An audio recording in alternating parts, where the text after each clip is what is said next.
Yeah. Very good morning. Good afternoon. So after 2 weeks, current affairs. உங்களுக்கு இருந்தது எனக்கு இல்ல நான்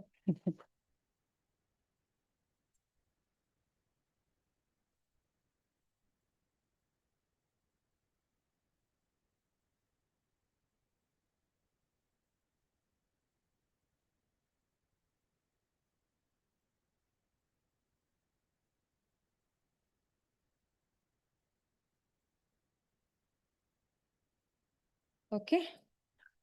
So as usual, there would be some topics which would be lengthy and connected with your convention and one-liners. And today we will discuss with places in the news.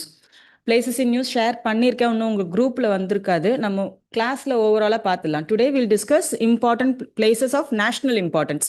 அது current அஃபேர்ஸோட align பண்ணியே படிச்சுக்கலாம். I have selected ஒரு 100 places. பார்க்க தான் 100 places மாதிரி தெரியும், but 100 one-line informations மாதிரி தான் இருக்கும். அது ஈஸியாக ஒரு 1 hour இல்லை ஒரு half an hour go through பண்ணிக்கலாம் at the very end of the session, right? So இன்னைக்கு மேஜரா எடுத்திருக்கிற theme that is health and diseases.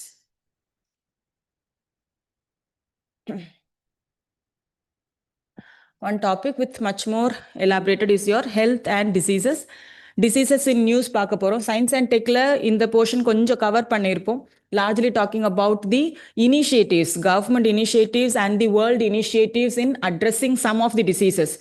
அது eradication of diseases or elimination of diseases இந்த மாதிரி எல்லாம் கொஞ்சம் கோ த்ரூ பண்ணியிருப்போம், right? So first health.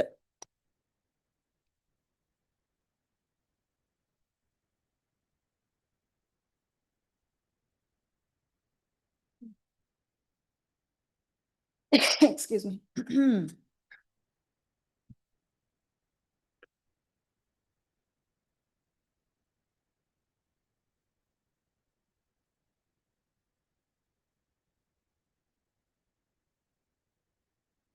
Right on. According to WHO,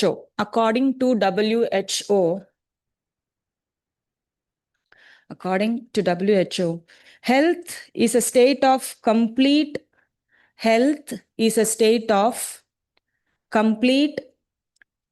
physical, mental, and social well-being.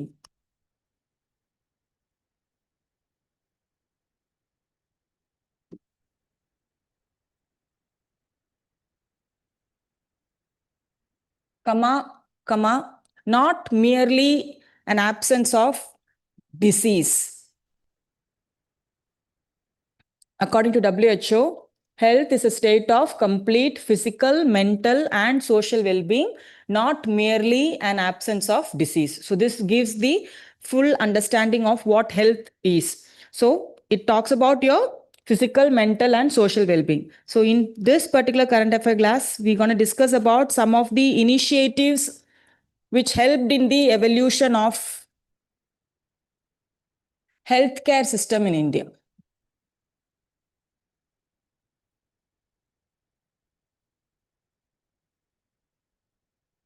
India has a 3-tier healthcare mechanism.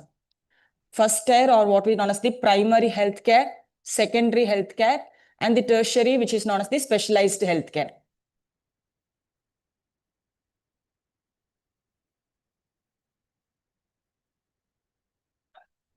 3-tier தான் health address பண்ணுவோம். Primary level, secondary level, and a specialized level. So in the evolution of healthcare mechanism, the first and foremost would be the national health policies. National health policies in India. எல்லாத்தையும் elaborate பண்ண போறது இல்லை.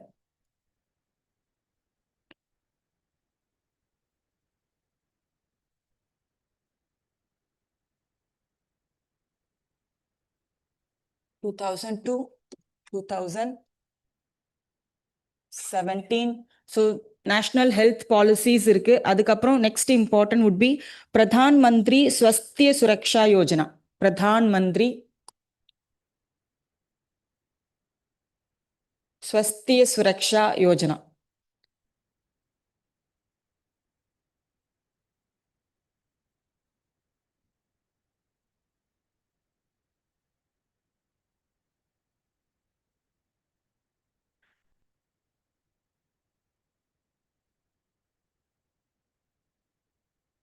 Okay, one liner மட்டும் எழுதுங்க.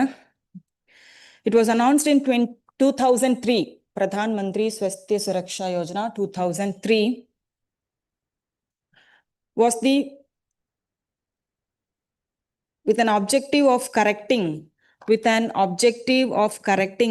regional imbalances,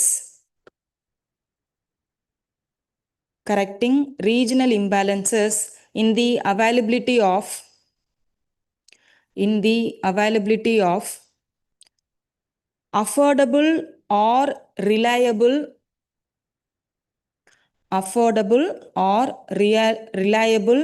tertiary healthcare services.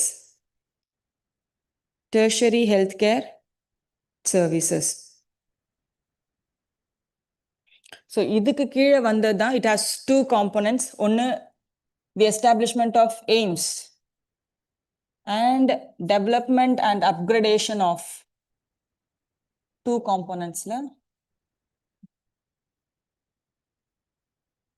Development and upgradation of government medical colleges.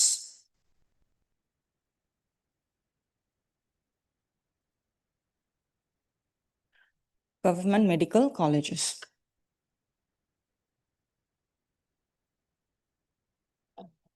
In the healthcare revolution, next or landmark would be your Ayushman Bharat.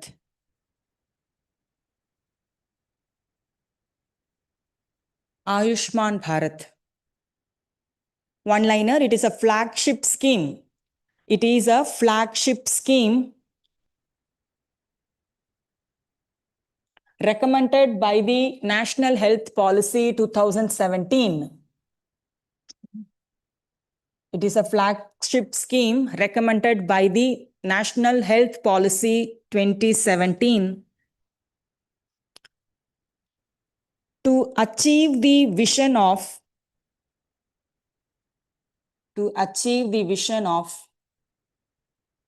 universal health coverage.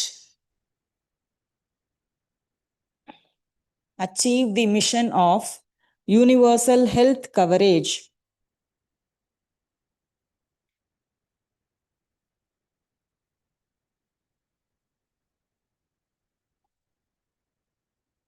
Okay, one liners தான் டீடைலா போகல because evolution பார்க்கிறது. Next one would be Ayushman Bharat digital mission.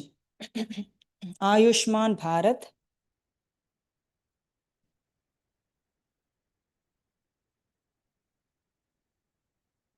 digital mission.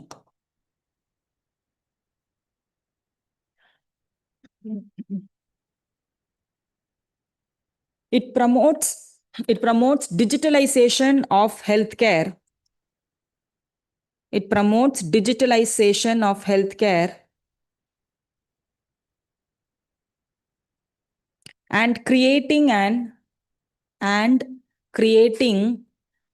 an open interoperable digital health ecosystem.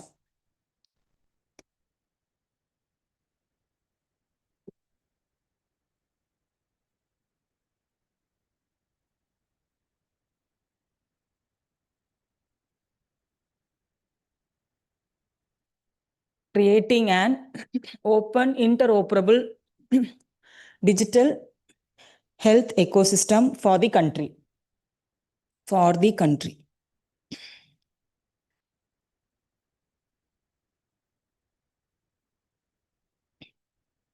Next one, recent times la vandirukkirathu. One, Pradhan Mantri Ayushman Bharat Health Infrastructure Mission.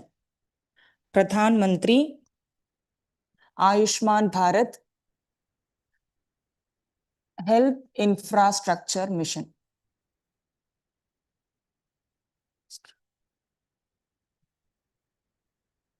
Sure. Infrastructure spelling solla. Infrastructure. Okay, mission. Pradhan Mantri Ayushman Bharat Health Infrastructure Mission, PMABHIM.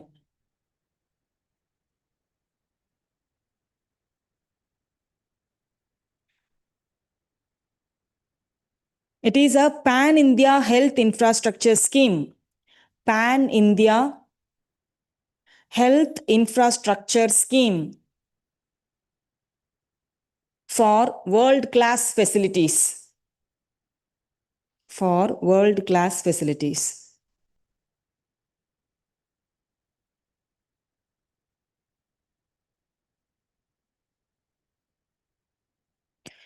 Now, there is a platform known as e-Sanjeevani.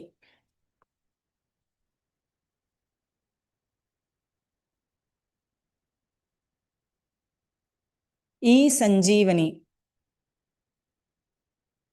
A national telemedicine platform. National telemedicine platform.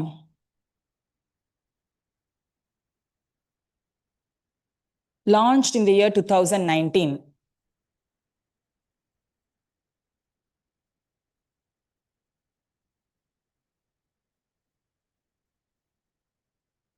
By the Government of India in the year 2019. And another body which is important is the National Medical Commission.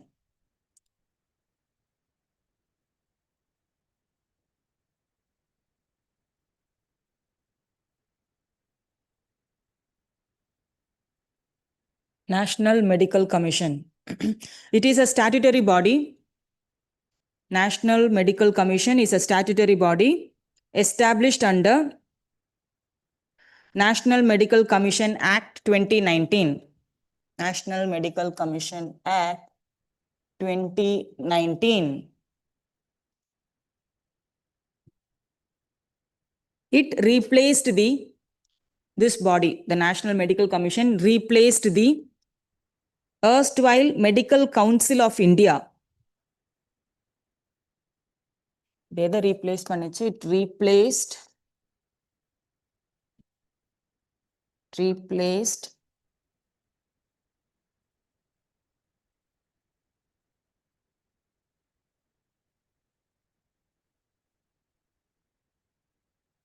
Medical Council of India.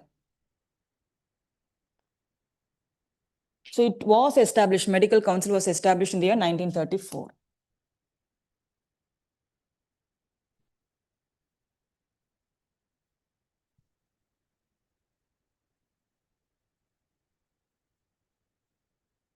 And there are one more research initiative known by the name Vigyan Dhara. Vigyan Dhara. HYAN. Vigyan Dhara. Vigyan Dhara. It is a research initiative introduced to promote scientific research, innovation, and technological development. Scientific research, innovation, and technological development.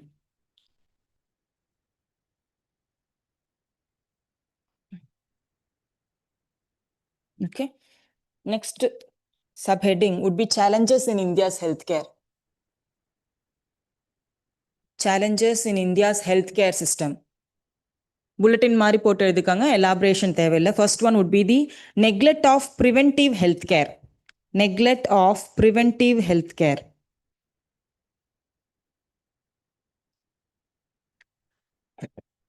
மார்ஜின்ல healthcare வந்து ரெண்டா divide பண்ணலாம். ஜென்ரலா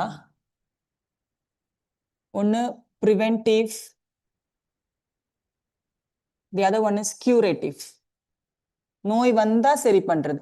இதுல தான் நம்மளோட first tier, second tier, third டயருங்கிற மாதிரி நம்மளோட ஹெல்த் கேர் இன்ஃப்ராஸ்ட்ரக்சர் அந்த மாதிரி பேஸ் பண்ணியிருக்கும். ப்ரிவென்டிவ் ஹெல்த் கேருங்கிறது talks about sanitation, nutrition,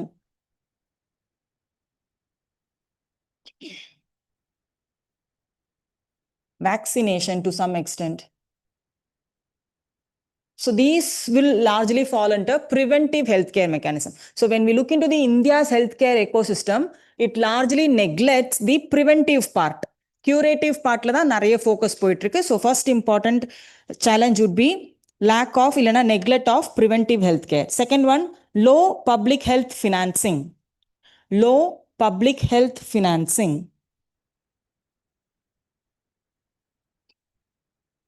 Lack of human resource. lack of human resource.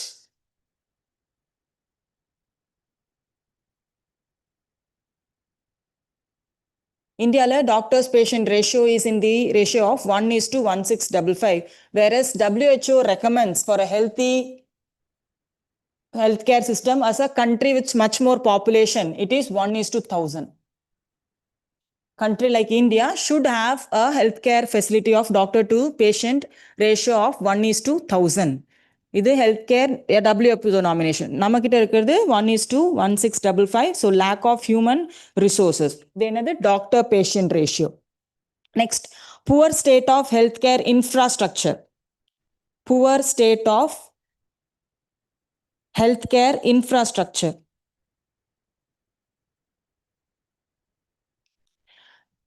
Next would be high out of pocket expenditure.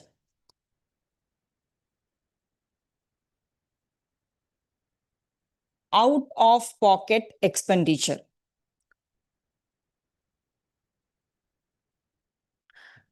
Health care system போனீங்கனாலே தெரிஞ்சிருக்கும், பேஷண்ட்டை விட்டு தான் எல்லாமே வாங்கிட்டு வரவே சொல்லுவாங்க இல்லையா? எல்லாமே பேஷண்ட் தான் பேர் பண்ணோம். So that is your out of packet expenditure. The next one, slow adoption of health care technology. Slow adoption of health care technology. So இந்த சேலஞ்சஸுக்கு வே forward mechanism R what to need to be followed, அதை CARES அப்படின்னு acronym பண்றாங்க, CARES. So இந்த challenges address பண்றது, it is CARES, CARES. C stands for capacity building. C stands for capacity building. A, augment healthcare spending. When you know the challenges, you can relate with the way forward mechanism. A stands for augment healthcare spending. R stands for research and innovation. Research and innovation. E stands for embrace technology. Embrace technology. Yes, support healthy lifestyle. Yes stands for support healthy lifestyle.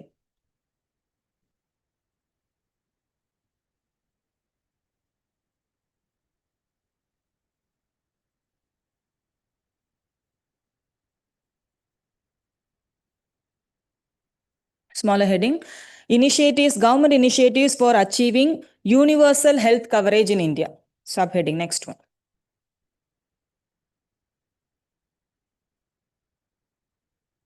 In achieving universal health coverage in India. Universal health coverage in India.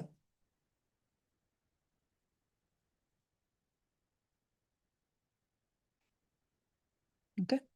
First, universal health coverage அப்படிங்கிறதுக்கு 3 major components. Universal health coverage என்னவா இருக்கும்? Affordable, easy health care mechanism, not free. அது கொண்டு வரதுக்கான possibility ரொம்ப ரொம்ப குறைவு தான். So not free health care, but with minimum financial risk or financial stress. So affordable and accessible health care தான் universal health coverage, and then inclusive, covering most of the major sessions. இதுல first initiative would be the Ayushman Bharat Pradhan Mantri Jan Arogya Yojana.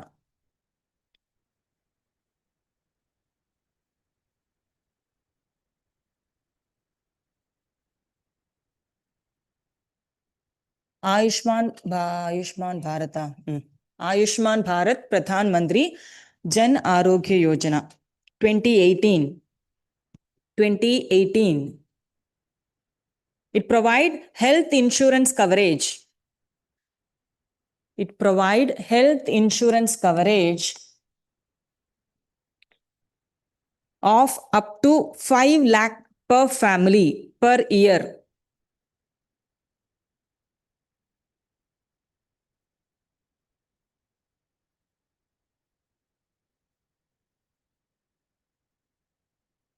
Up to 5 lakh per family per year for secondary and tertiary hospitalization.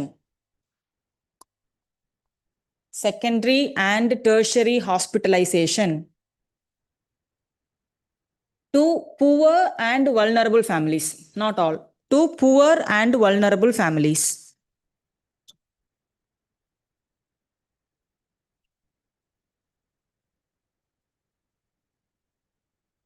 Next important initiative would be the National Health Policy 2017. National Health Policy 2017. It ensures universal access. It ensures universal access to equitable, affordable, and quality healthcare system.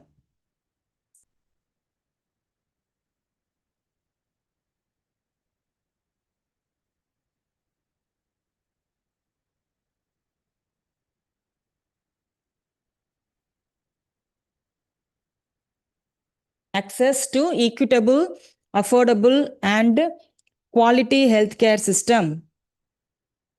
Accountable and responsive to people's need. Accountable and responsive to people's need. The third one is Pradhan Mantri Bharatiya Jan Aushadhi Pariyojana.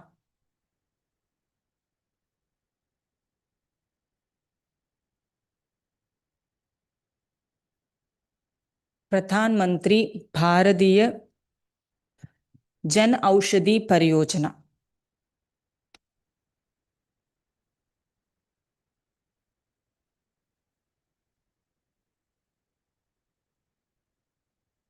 Pariyojana.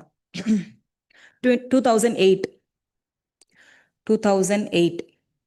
It provides generic medicines at affordable prices. It provides generic medicines at affordable prices.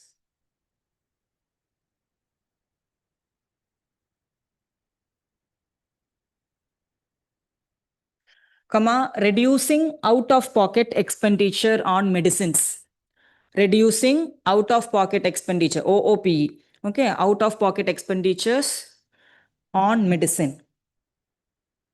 The fourth important initiative is National Digital Health Mission. National Digital Health Mission.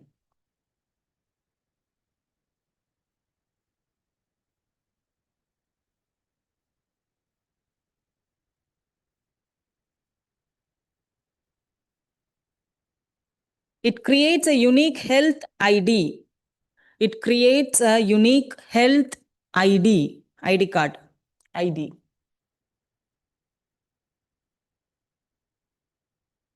Health ID for every citizen.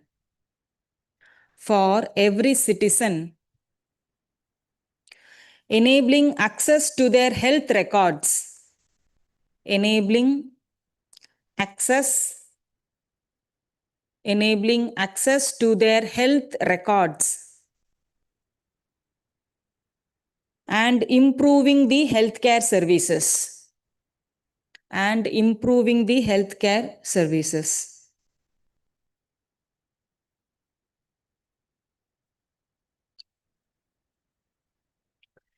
Next one, smaller subheading. Full detail pole, which are important for your prelims. Mental health. Mental health.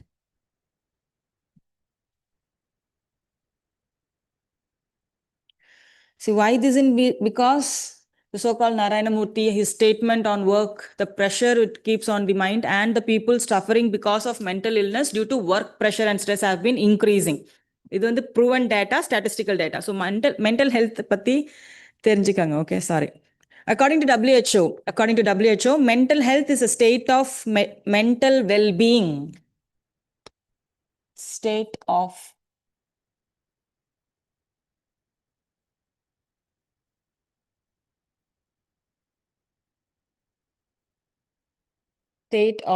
mental well-being that enables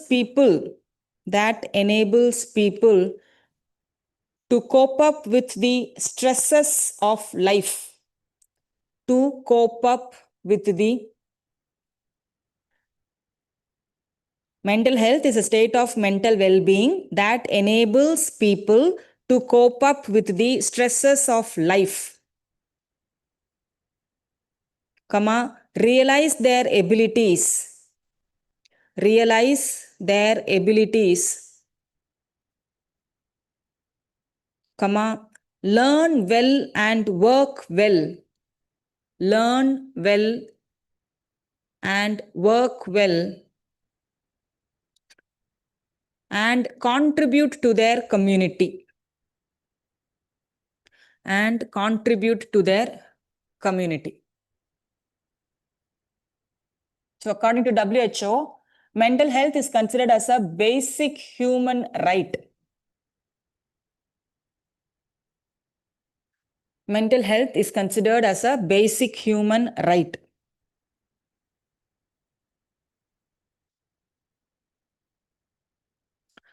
Bulletin போட்டு facts மாதிரி எழுதுங்க. National Library of Medicine, National Library of Medicine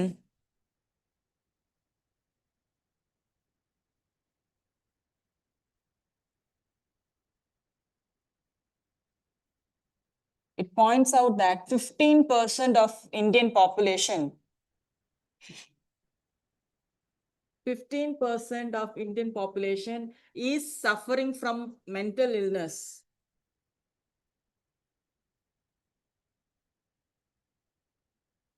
Of varying degrees.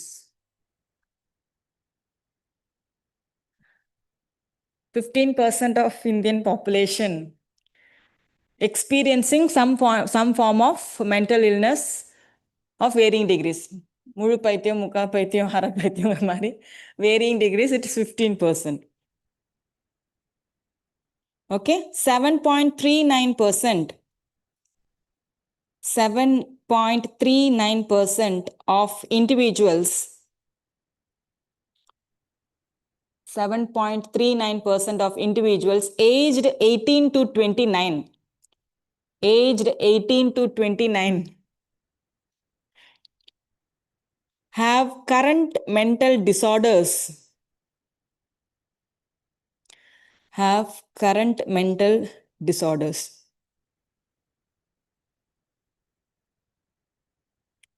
47% of Indian employees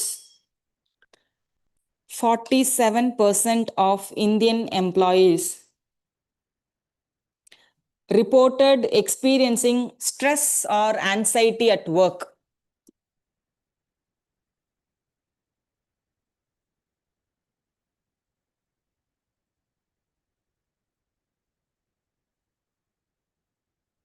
Stress or anxiety at work. No, last statement. WHO labeled India. WHO has labeled India as the world's most depressing country.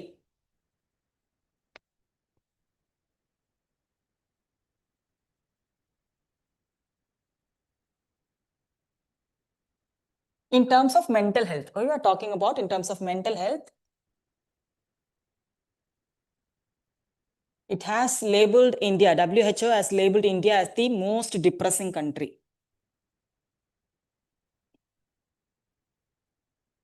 Okay. Issues which we all know, chuma or bulletin mari, mental health order issues. At one stage, we all would have encountered any form of mental stress, yeah, obviously. So first one, lack of sensitivity. They are very commonly stigmatized, socially stigmatized as lunatics, yeah. So the first one would be lack of sensitivity. Third one, limited 3A's.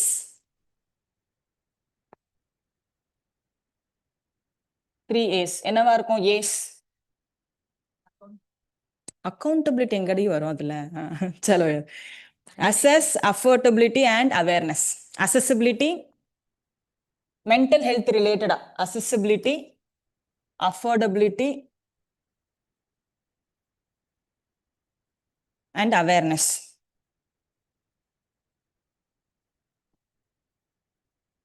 Next issue would be stigma, social stigma.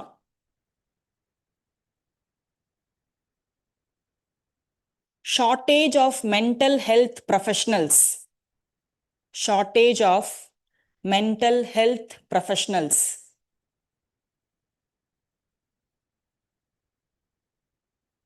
Next, minimal government funding.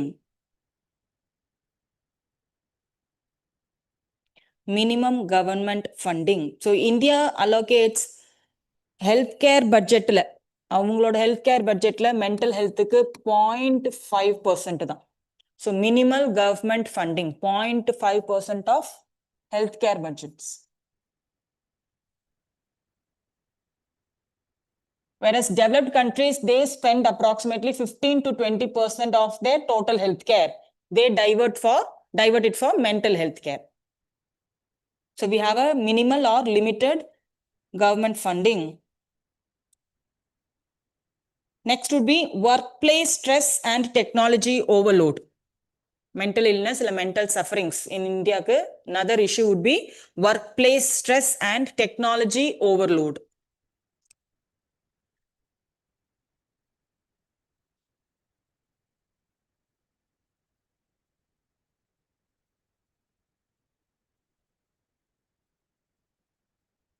Okay, government initiatives in addressing mental well-being.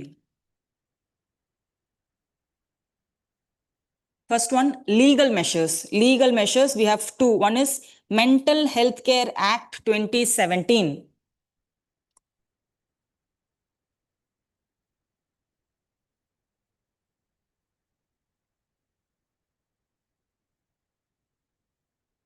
Mental Healthcare Act 2017. So one important criteria, of course, it addresses mental health care. This act decriminalized suicide. இதுக்கு முன்னாடி suicide attempt பண்ணி if you are unsuccessful, means you live, you have to go to jail. Taking your own life is not a right. That you are already in the verge of attempting suicide. Even if you survive, you need to go to jail. So this act decriminalized suicide and it promoted to moral the health of that particular person, mental health of that particular person. Okay, the next important idhula legal measure la Rights of Personality with Disabilities Act, PWD Act.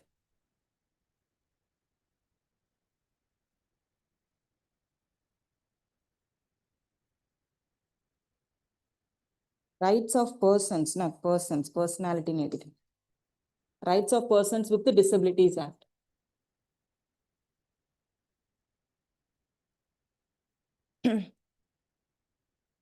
(2017).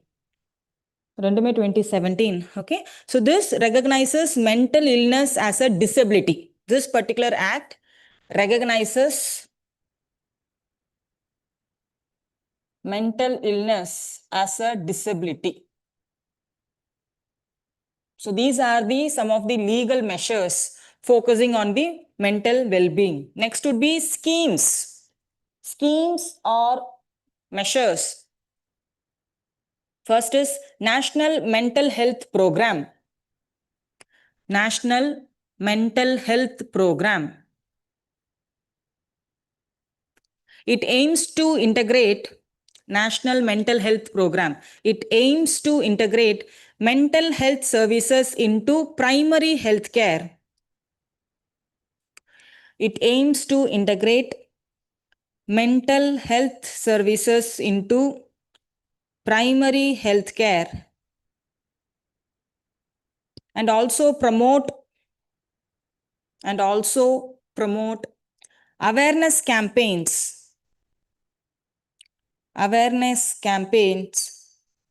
through newspaper, radio, street play, etc.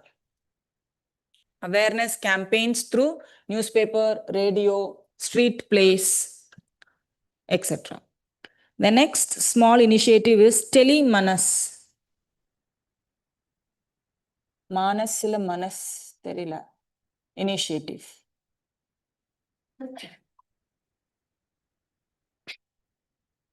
So this provides free tele-counseling services.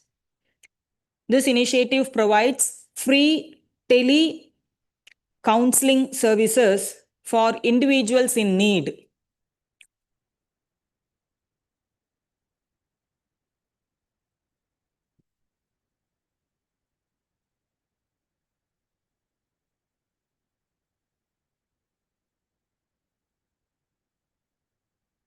For individuals in need. Next is Kiran Helpline.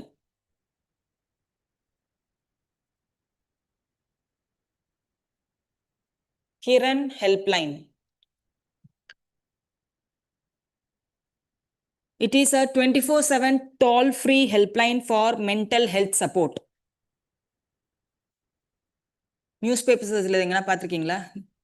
எதனா ஒரு suicide cases வருதுன்னா அதுக்கு பின்னாடி ஒரு disclaimer போடுவாங்க. இந்த மாதிரி யாருக்குன்னா தோணுச்சுன்னா இந்த ஃபோன் நம்பருக்கு ஃபோன் பண்ணி, that is the Kiran helpline, 24/7 toll-free helpline for mental health support.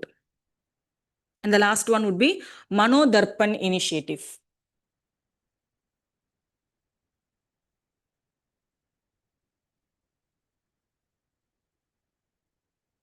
Mano Darpan initiative.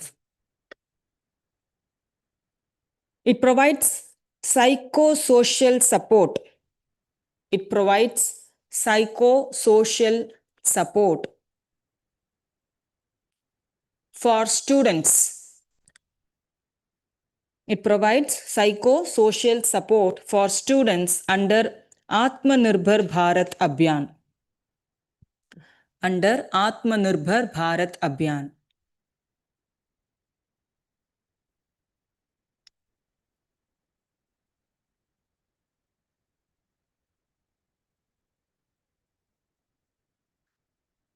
Okay. Next, prelims perspective important on diseases in news.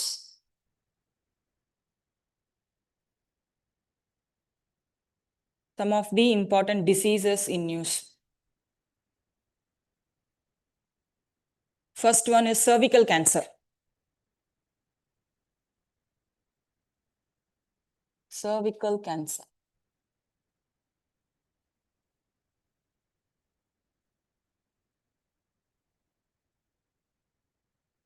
Cervical cancer enga cervix mostly affects the women reproductive organ. Yes. So cervical cancer is in news.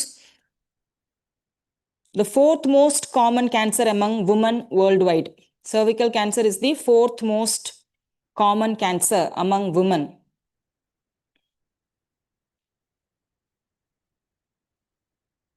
It is caused by HPV virus. Which is caused by human papilloma virus or Wart virus. Human papilloma virus or Wart virus. The next disease which was in news is brucellosis.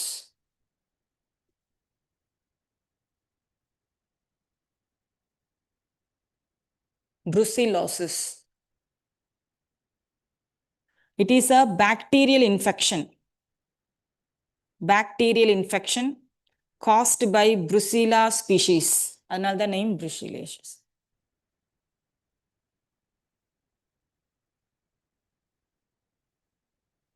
It spreads from animals to humans. Most cases are caused by ingesting. Most cases are caused by injecting unpasteurized milk.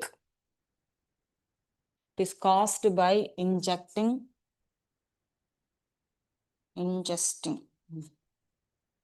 unpasteurized milk or cheese. Milk or cheese from infected goat or sheep.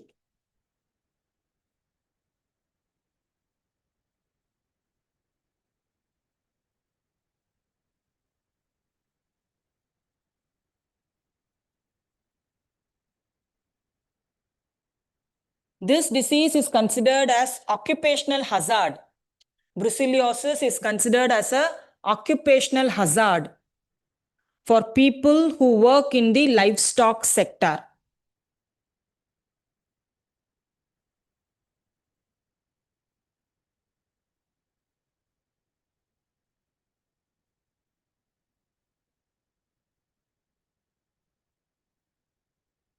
Occupational hazard.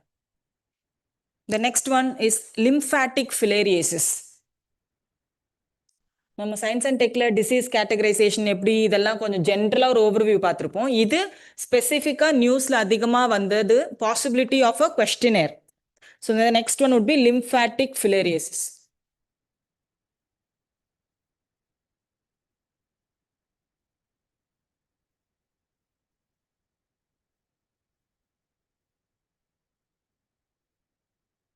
Filariasis Uriel தான் FILA.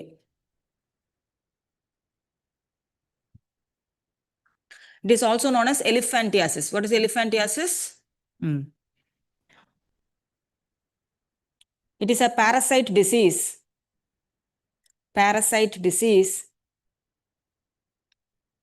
caused by worms transmitted through mosquito bites.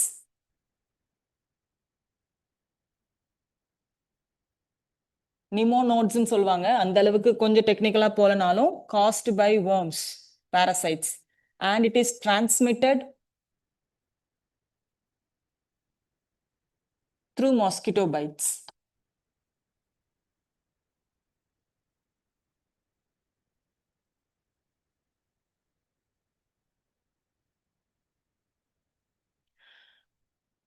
So it is an important neglected tropical disease. It is one of the important neglected tropical diseases. Neglected tropical diseases, it is a set of 21 diseases nu pathuma. ஞாபகம் இருக்கா? India is declared two important disease free. India has eradicated 3 important diseases. என்னென்ன? மலேரியாவா? பாரு. One is polio. Guinea worm. Yes. These are the 3 diseases India has eradicated, and 2 of them are neglected tropical diseases. This science class la konjam cover பண்ணிருப்போம். இங்கெல்லாம் science class attend பண்ணீங்களா? Attend பண்ண வரைக்கும் okay. So this is again considered as one of the important neglected tropical disease. என்னோட assumptionல this year neglected tropical diseaseல இருந்து நிறைய questions வரதுக்கு வாய்ப்பு இருக்கு. Okay, we'll வரும் வாய்ப்பு நிறைய இருக்கு. ரேபீஸ் பத்தி பார்க்கறோம்ல. Rabies is a neglected tropical disease.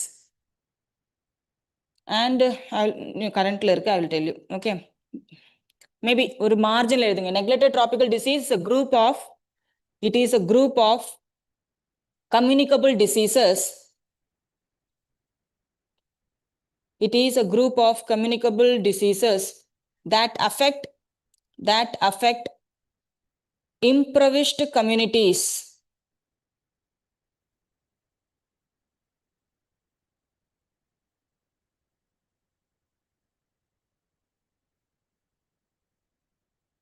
That affects impoverished communities, means poor and vulnerable communities. Okay. In tropical and subtropical regions. Impoverished communities in tropical and subtropical region.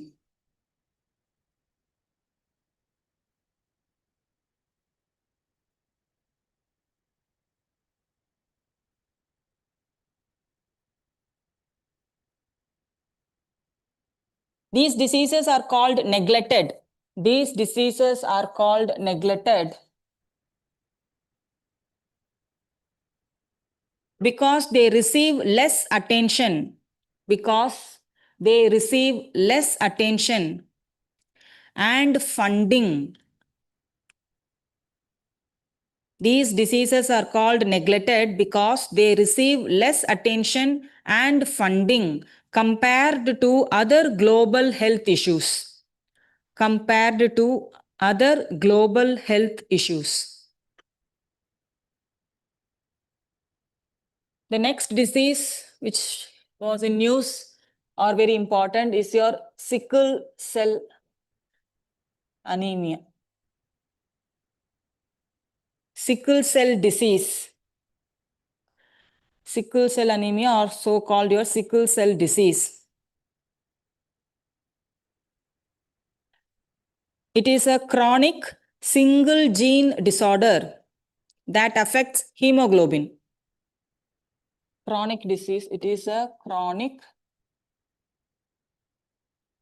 genetic disorder, gene disorder affecting hemoglobin. Or specifically, hemoglobins are carried in your red blood cells, RBCs.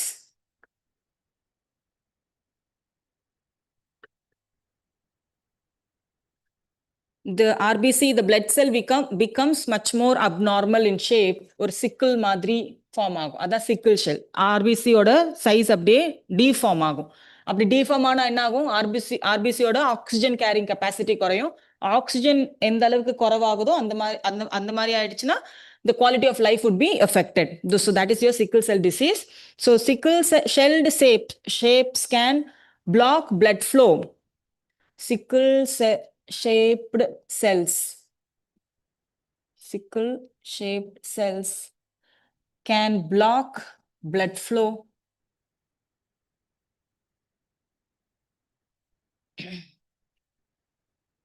leading to pain and other serious health complications. Leading to pain and other serious health complications.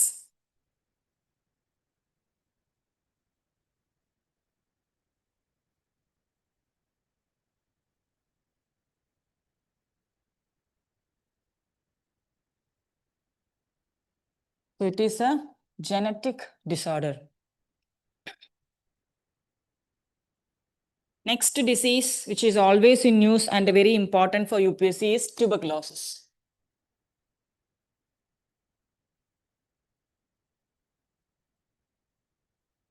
Tuberculosis, TB.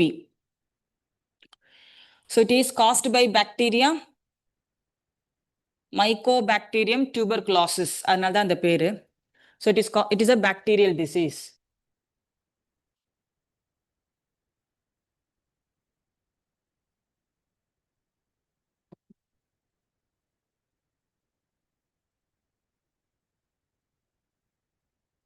Mycobacterium tuberculosis.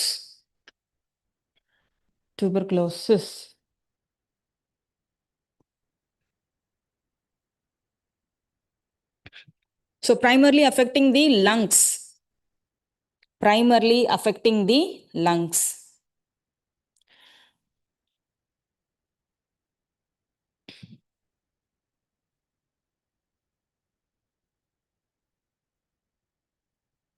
So TB is a curable disease.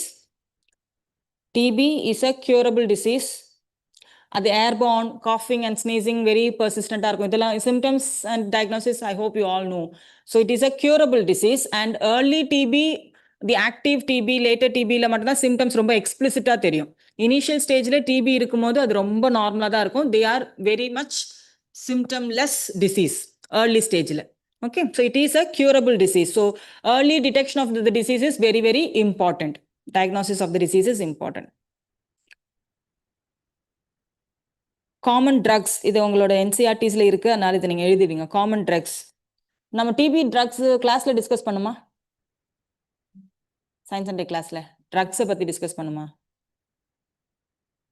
Diagnostic methods, சரி, okay. So the new MDR TB, the new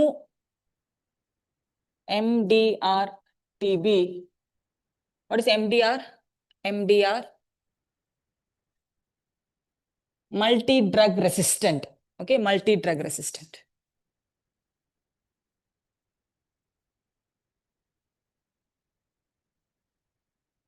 மருந்தே தேவையில்லை, rest எடுத்தா போதுங்கிற நோய் எல்லாமே நிறைய இருக்கும். இந்த தலைவலி, கோல்டு, இதெல்லாம் எப்படியும் கொஞ்ச நேரம் ரெஸ்ட் எடுத்தா, பாடிக்கு ரெஸ்ட் கொடுத்தாலே அந்த ஃபீட்பேக் மெக்கானிசம் ஆட்டோமேட்டிக்காக அதை கியூர் பண்ணிடும். ஆனால் we all take medicines. that would develop an antibody which a immunity system ஒரு பெரிய டிசீஸ் வரும்போது இந்த ட்ரக்ஸ் எல்லாம் என்னவா மாறிடும், ineffective மாறிடும் அந்த டிசீஸ் கண்ட்ரோல்ல. அதுதான் மல்டி ட்ரக் ரெசிஸ்டன்ட்னு சொல்லுவாங்க. So the new variants of multi drug resistant TB has the use of bedaquiline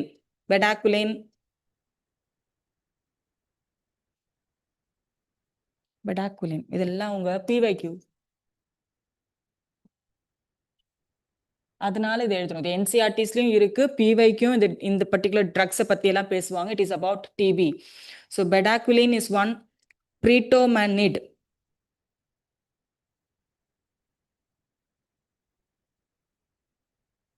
Pretomanid, Pretomanid. Linezolid, I'm not very sure of the pronunciations, அதனால நீங்க அதை பார்த்து எழுதிக்கங்க. Linezolid and moxifloxacin.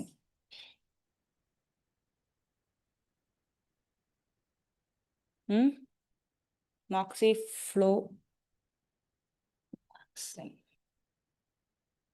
So these are important drugs.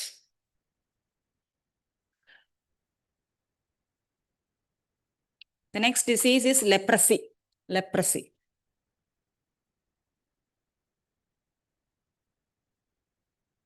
Global initiative, Indian initiative classes நிறைய கொண்டு போயிட்டதுனால the disease பத்தின outline மட்டும் தான் இந்த செஷன் கொண்டு போறோம். Okay, leprosy. It is called Hansen's disease. It is also called Hansen's disease.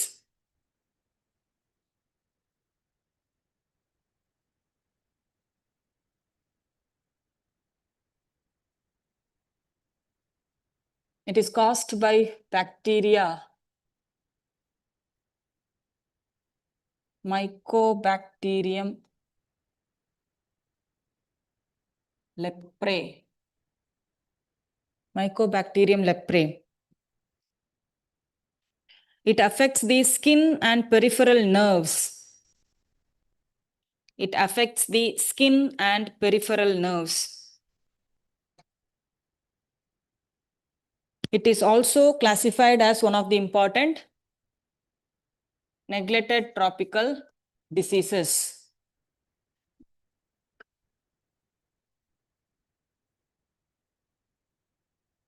It is also curable with multi-drug therapy. It is also curable with multi-drug therapy. And early treatment can effectively prevent disability.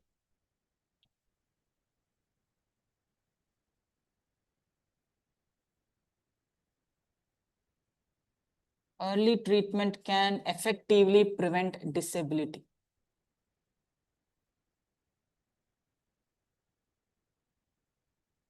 The next in news is Guillain-Barré syndrome.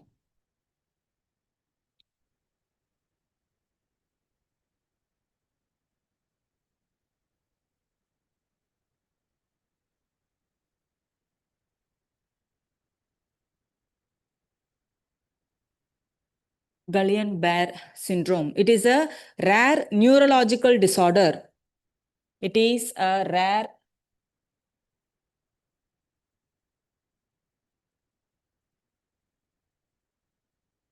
neurological disorder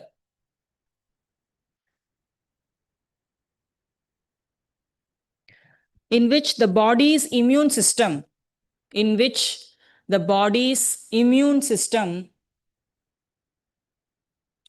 wait பண்ணுங்க, immune system என்ன பண்ணும் ஜெனரலா? எதுக்காக இருக்கு immune system? To fight the foreign objects. இல்லனா ஏதாவது ஒரு foreign பாடி உள்ள வருது, இல்ல ஒரு வைரஸ் வருது, பாக்டீரியா வருதுன்னா அதை ஃபைட் பண்றதுக்காக நம்ம வச்சிருக்கிற சோல்ஜர்ஸ் தான் யாரு? Immune system. அதுல முக்கியமான ஆளு நம்மளோட ஒயிட் பிளட் செல்ஸ். இங்க என்ன ஆகும்னா, with the rare neurological disease, it will mistake our own cells as a foreign body and it will start fighting against our own cells. So that thereby the immunity also get worsens and the body conditions, health also gets deteriorated. In the condition தான் Guillain-Barré syndrome nu சொல்லுவோம். So come on, where were we? Immune system, come on. Typically responsible for defending against infections. Typically responsible for defending against infections and foreign invaders இங்க invaders மீன் பண்றது virus பாக்டீரியாவை சரியா foreign invaders comma mistakenly attacks comma mistakenly attacks its own peripheral nerve systems nerve cells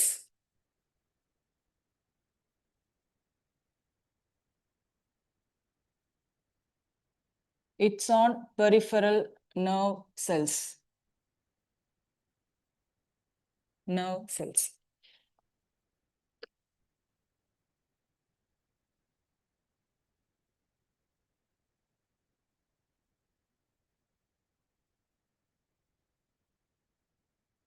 it is more commonly observed in this disease is more commonly observed in China, Japan and Mexico.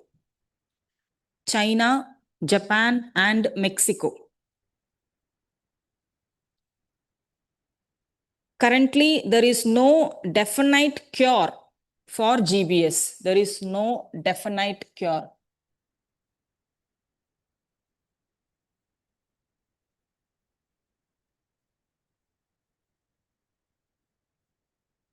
One-liner because this can be a questionnaire point. The symptoms are also being associated with the symptoms of this particular disease is also being associated with infections such as Zika virus,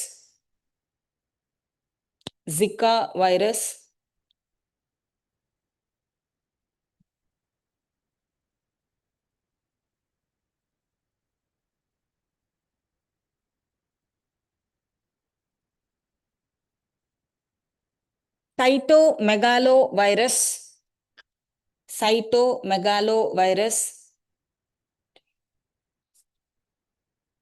and Epstein-Barr virus. And the Epstein-Barr virus. So most of the symptoms also is associated with the other diseases also. That is Zika virus, cytomegalovirus, and Epstein-Barr virus. And even COVID-19 pandemic. So the symptoms have close association with these diseases, but that is a separate set of diseases. The actual cause of the disease is still unknown and a definite cure is yet to find. Fine. Next one. Write down. SJOGREN.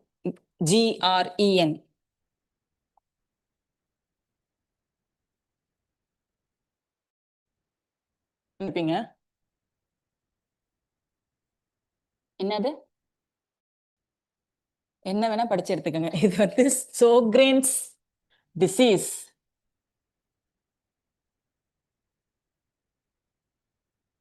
It is a chronic autoimmune disorder. It is a chronic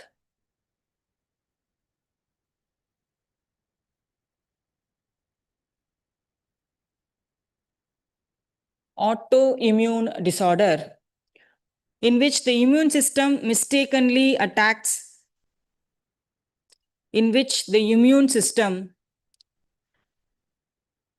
system mistakenly attacks the body's moisture producing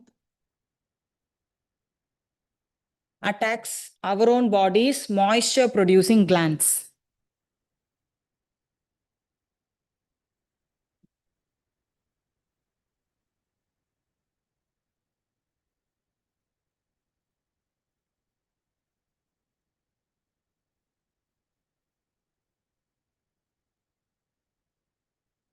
so mostly இனிஷியலாக அந்த டிசீஸோட starting sign என்னவா இருக்கும் தாகம் எடுத்துக்கிட்டே இருக்கிறது தண்ணி குடிச்சிட்டே இருக்கிறது தொண்டை வறண்டு போகிறது எச்சி நிறைய ப்ரொடியூஸ் ஆகாது இது கேஷுவலாக நம்ம கடந்து போயிடும் இது ஒரு டிசீஸ் மாதிரியே தெரியாது சலைவா ரொம்ப இம்பார்ட்டன்ட் எதுக்கு சலைவால என்சைம்ஸ் நிறைய இருக்கு, டைஜஸ்டிவ் என்சைம்ஸ் இருக்கு. அப்போ என்னோட ஃபுட்டு ப்ராப்பரா டைஜஸ்ட் ஆகணும்னா இந்த என்சைம்ஸ் எல்லாம் ஆக்ட் பண்ணணும். ஸோ இந்த சோ கால்ட் மாய்ஸ்சர் ப்ரொடியூசிங் ஐ ட்ரைனஸ், இதெல்லாம் டியரி ஐஸ், இதெல்லாம் பார்க்கறதுக்கு சின்ன சின்ன சிம்டம்ஸ் மாதிரி தெரியலாம்.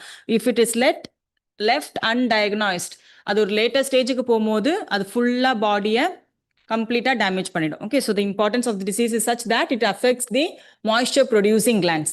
ஐஸா இருக்கட்டும், தலைவாவா இருக்கட்டும், சலைவரி கிளான்ஸா இருக்கட்டும், இது எல்லாமே. ஓகே, ஸ்வெட் ப்ரொடியூசிங் கிளான்ஸா இருக்கட்டும், எல்லாம். The next one, hepatitis. Hepatitis.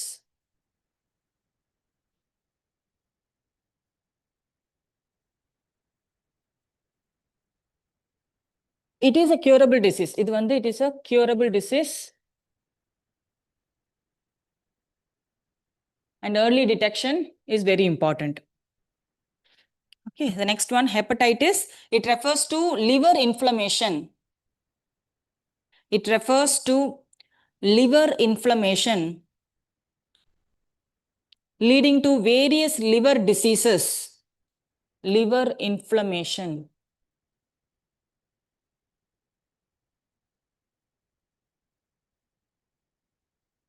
Leading to various liver diseases, liver failure, and other chronic infections. And other chronic infections.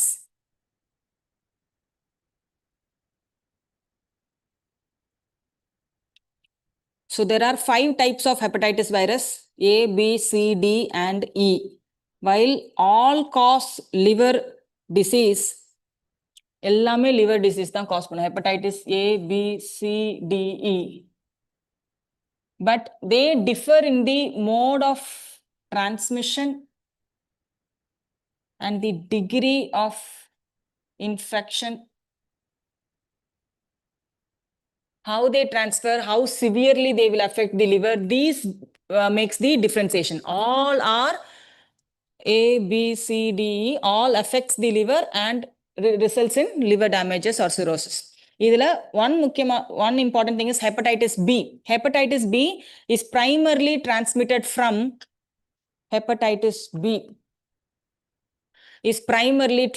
from mother to child during childbirth. It is primarily transmitted from mother to child during childbirth.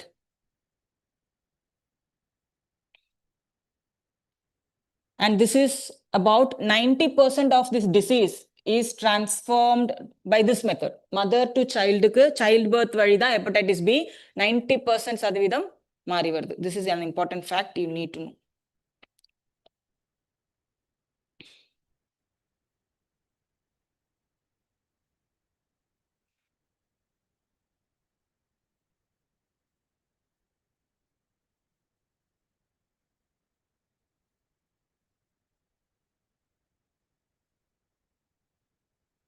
சரி, எழுதிருங்க பேசாம. Make a chart. ABCDE, ABCDE, hepatitis ABCDE.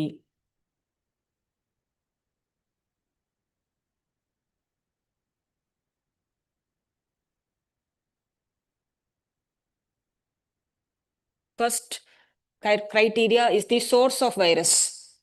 How it spread. The source of virus of hepatitis. A, through fecus. Through fecus, human or other fecus. Waste, human waste, fecus.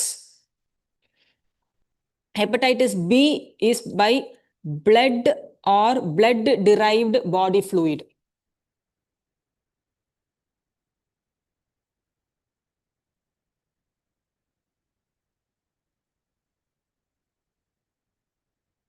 Blood or blood-derived body fluids. Hepatitis C, same. Hepatitis D, again same. And E, fecus. இவங்க 2 பேர் through fecus. Blood or blood-derived body fluids. Spreading mechanism, spread. How it spreads. Hepatitis A, B, C, D, E. First one, from contaminated food or drink. from contaminated food or drinks. The same with the E. E also through contaminated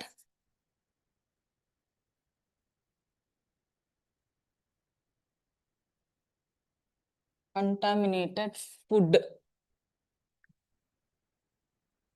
Hepatitis B எப்படி? Hepatitis B எப்படி spread ஆகும்? Transform ஆகும்?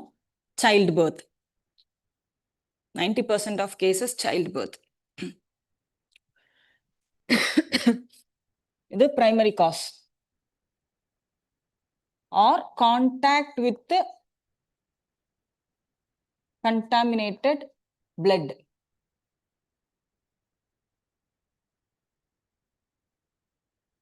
Contact with contaminated blood through childbirth, hepatitis B is largely spread. அதே தான் உங்களோட C and D. C and D. Contact with the infected blood fluid. இவங்க ரெண்டு பேரோட இன்னொரு add-on factor for both and C is sexual contact. Along with contact with contaminated or infected.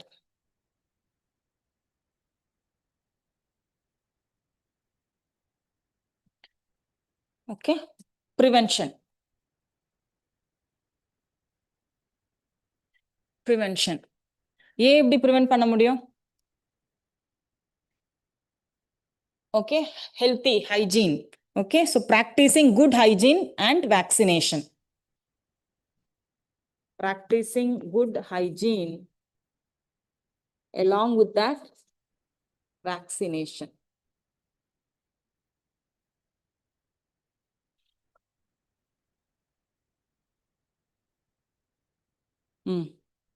எல்லாருக்குமே common practicing good hygiene, vaccination. Bக்கு C வந்து C practicing good hygiene ஓட சேர்த்து avoid sharing needles, toothbrush and shavers. யாரு? Cக்கு.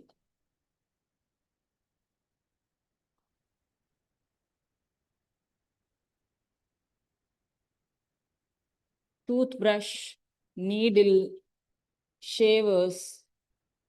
இந்த table வந்து ரொம்ப சிம்பிளா தெரியலாம். என்ன டேபிள் எவ்வளவோ டிசீஸ் இருக்கு, அதெல்லாம் விட்டு இருக்கு. அதாவது the diseases which spread through needle அப்படிங்கிறதே ஒரு யூபிஎஸ்சி கொஸ்டின் தான். ப்ராபப்ளி 2012 11 அந்த இயர் வந்து ஹெச்ஐவி ஹெப்படைட்டிஸ்ல எந்த ஹெப்படைட்டிஸ்னு ரொம்ப முக்கியமா கொடுத்துருப்பாங்க. ஹெப்படைட்டிஸ் சியா பியான். அதனால this becomes very important. Hepatitis again a favourite theme of UPSC. So both in case of C and D, along with proper hygiene, this need to be followed. Avoid sharing. Okay.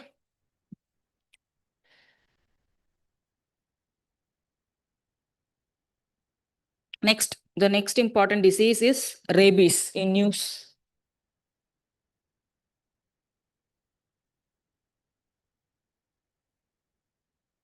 It is a zoonotic viral infection.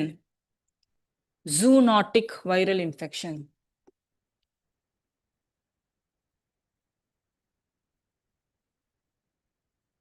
Caused by the rabies virus. Caused by rabies virus. It is preventable through vaccination. Curable is different, preventing the disease is different. So it is preventable by vaccination. Rabies a cure பண்ண முடியுமா? No. Once you are affected with the virus, there is no cure, it is fatal. You will die. Ultimately, you will die like a dog. And the more important symptom is hydrophobic. What is hydrophobic? பார்த்திருக்கீங்களா அந்த கண்டிஷனை? யாருன்னா நேர்ல பார்த்திருக்கீங்களா? It is really scary. தண்ணி தாகமா இருக்கும், தண்ணி குடிக்க முடியாது அவங்களால. And they will have that salivary thing. அதனால தான் அவங்க நாய் மாதிரி நான் அவங்கள க்ளோஸா அசோசியேட் பண்றதுக்கான ரீசன் என்னன்னா, அப்படி ஊத்திட்டே இருக்கும். They will lose waterly fluids and also they cannot drink water. So rabies, it primarily attacks the central nervous system. leading to severe brain disease. It primarily attacks the central nervous system, leading to severe brain disease. And if untreated,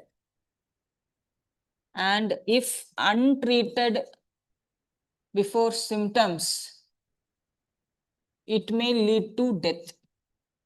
It is a fatal disease. If it is untreated before symptoms, it would lead to death. Transmitted through saliva of infected animals. Transmitted through saliva of infected animals.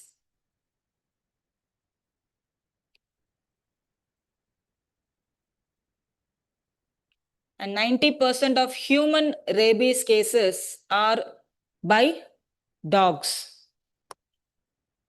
Domestic dogs ne kudupanga.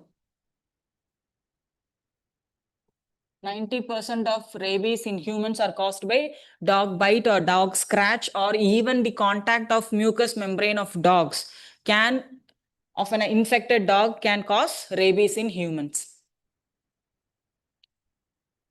So rabies வேற எந்தெந்த அனிமல்ஸ்க்கெல்லாம் இருக்கும்? Bat carries rabies வேற. The wild relative of dogs. Dog is domesticated, so it become our home. So wildல இதோட relatives எல்லாம் இருப்பாங்கல்ல, இவங்க எல்லாருக்குமே அந்த canine family எல்லாருக்குமே யார் ஸ்ப்ரெட் பண்ண முடியும்? If infected with virus, rabies virus, it can transmit it to humans also. So not only dogs.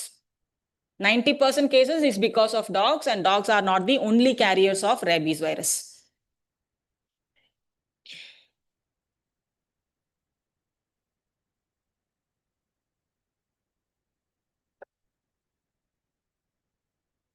அவ்வளவுதான். health will stop with this diseases. These are diseases in news. Okay.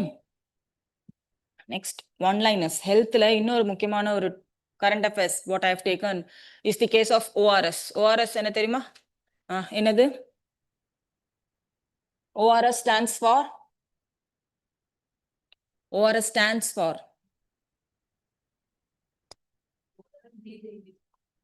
solution இல்ல, actually oral rehydration salt. ORS stands for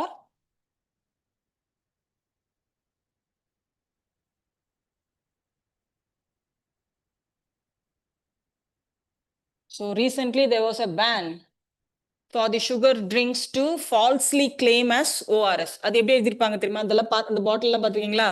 ORSS எழுதிருப்பாங்க.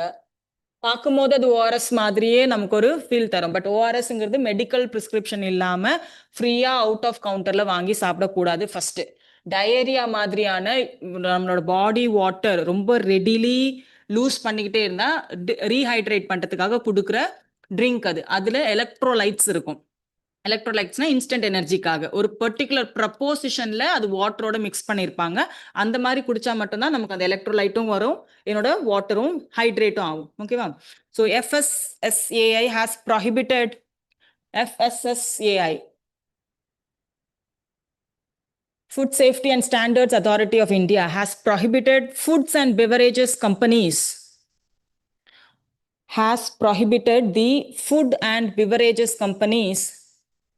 from using the term ORS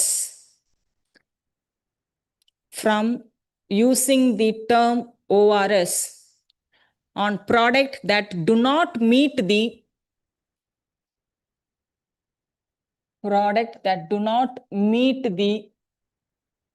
WHO standards.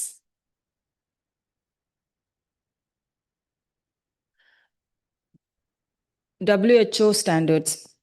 So ORS is a mixture of electrolytes and glucose. It is a mixture of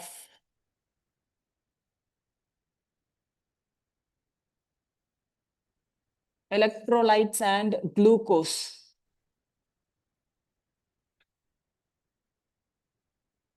So largely it is been used to prevent dehydration, particularly during diarrhea, vomiting and heat related illness. Okay, the general understanding. Is like question perspective, which I believe What is the formulation of WHO? அப்போ ஒரு ஓஆர்எஸ்னு claim பண்ணோம்னா அதுல அந்த எலக்ட்ரோலைட்டும் glucose காம்போனண்ட்டும் எவ்வளவு இருக்கணுங்கிறதையும் கொஞ்சம் தெரிஞ்சு வச்சுக்கிறது better. So டபிள்யூஹெச்ஓட formulation standard அது என்னன்னா for 1 liter solution 1 liter ORS solution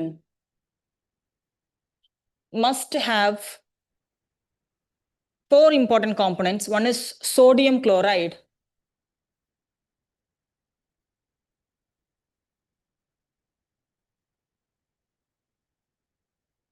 2.6 grams, potassium chloride,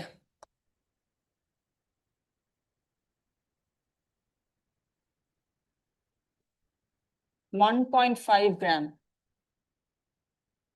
Third, sodium citrate,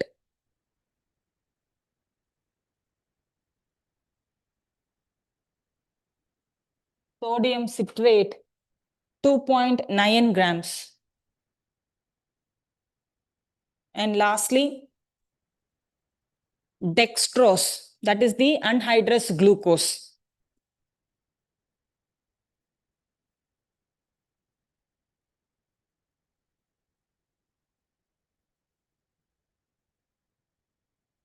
(13 gram). So the electrolytes, mix of electrolytes, அல்ல யார் யாரெல்லாம் வரும்னு சிம்பிளா கேட்கலாம். ஏன்னா இது எல்லாருக்கும் தெரிஞ்ச காமன் ஃபேக்ட். ஓஆர்எஸ் பேன் பண்ணிட்டாங்க, ஓஆர்எஸ் பேன் பண்ணிட்டாங்க. ஏன் பேன் பண்ணாங்க? WHO ஸ்டாண்டர்ட் இல்லாதனால. அது WHO ஸ்டாண்டர்ட்னா என்ன? The next question தெரிஞ்சிருக்கணும். Electrolyte and glucose. So major proposition, glucose occupies the major stand. Next important ஆன salts. So this is your ORS. Okay, one linerல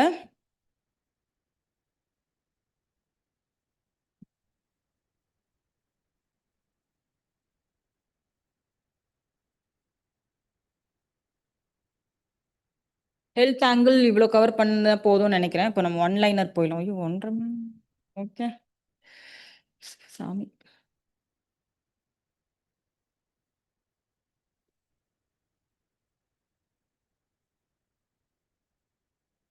belong pretty friends.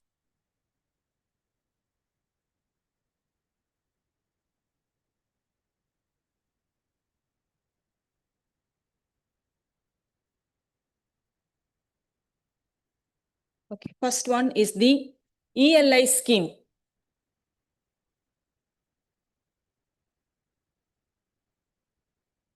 ELI scheme. Employment linked incentive scheme. Employment linked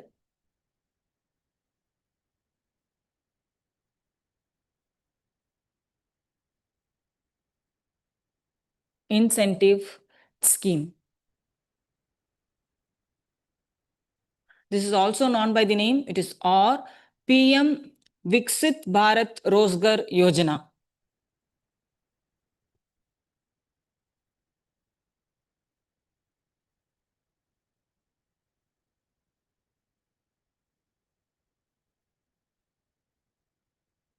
Rozgar Yojana. So this is very common name which we all remember. This is also referred as PM Viksit Bharat Rozgar Yojana. What it deals with?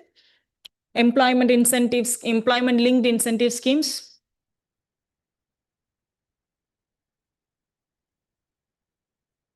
Employment linked incentive. Incentive எதுக்கு கொடுப்பாங்க? Unemployment. Incentive ஜென்ரலாவே ஒரு term உங்களுக்கு salary ஒன்று இருக்கும், இன்சென்டிவ்னு ஒன்று கூட கொடுப்பாங்க. What is incentive? கொஞ்சம் நல்லா ஒர்க் பண்ணீங்கன்னா உங்களோட மோரல், உங்களோட அந்த இந்தூசியாசத்தை அப்படியே பாதுகாக்கிறதுக்கு கொடுப்பாங்க. சிமிலர்லி எம்ப்ளாய்மெண்ட் லிங்க் இன்சென்டிவ் அப்படிங்கிறது ஃபர்ஸ்ட் டைம் எம்ப்ளாயர்ஸ் இருக்காங்க, இல்லைன்னா அந்த ஜாப்லயே கொஞ்சம் அடிஷ்னல் ஒர்க் பண்றாங்கன்னா அவங்களுக்கு கொடுக்கறது, கவர்மெண்டே கொடுக்கக்கூடிய ஒரு மெஷர் தான் employment link incentive schemes, right? So it is an initiative to boost formal employment. It is an initiative to boost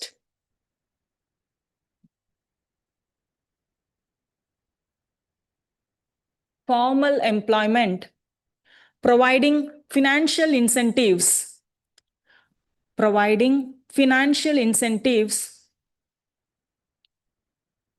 to first-time employers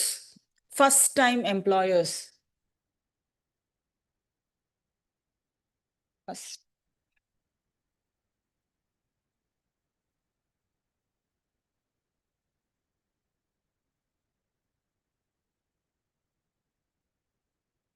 Or to employees who create additional jobs.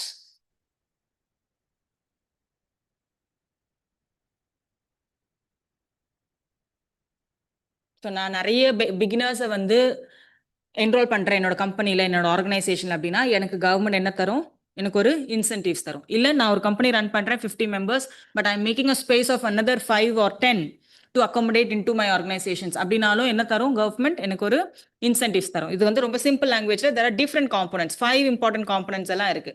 So write on benefits. It benefits both employees and employers. ELI scheme benefits both employees and employers.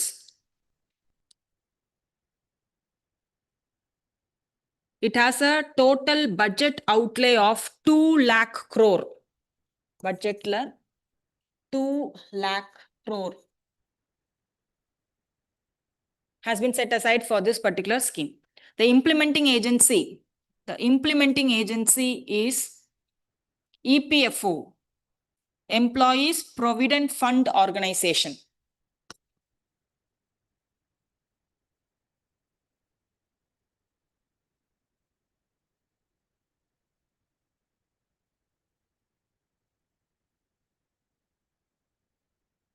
EPFO, Employers Provident Fund Organization, which is under Ministry of Labor and Employment. Ministry of Labor and Employment.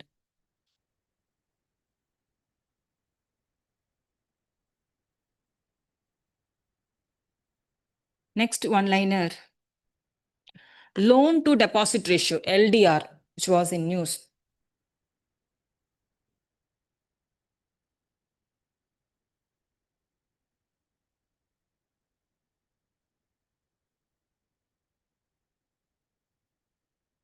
Loan to deposit ratio. It measures the bank's liquidity. It measures the bank's liquidity by dividing total loans to total deposits. Loan to deposit. So it measures the bank's liquidity by dividing total loans to total deposits expressed as a percentage. Expressed as a percentage.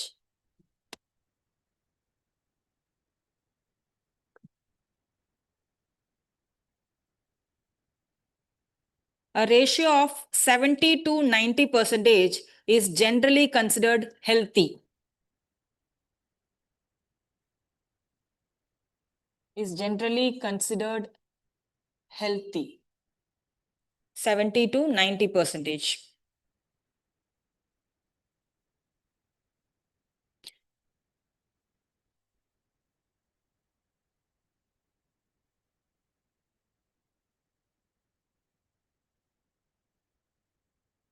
Next one, digital payments intelligence platform.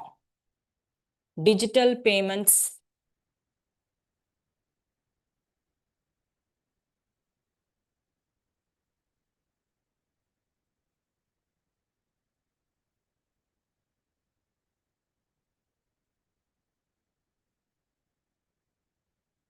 digital payments intelligence platform is an AI driven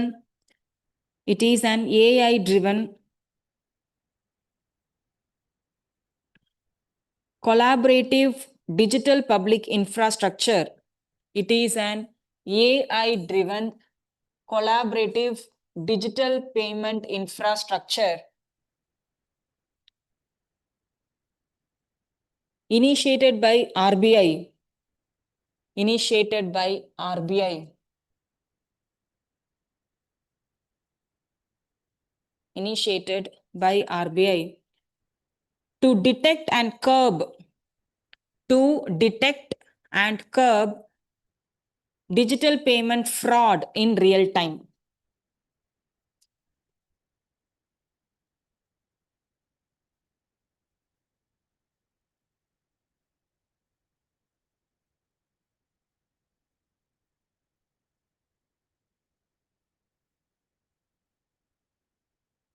Digital payment fraud in real time.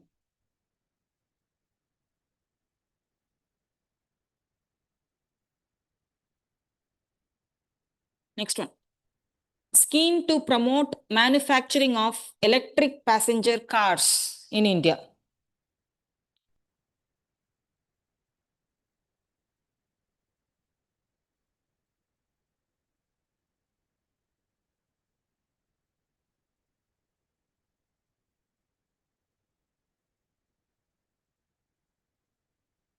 Schemes to promote electric passengers cars in India. SPMEPCI. எங்க வருது இல்ல promote manufacturing of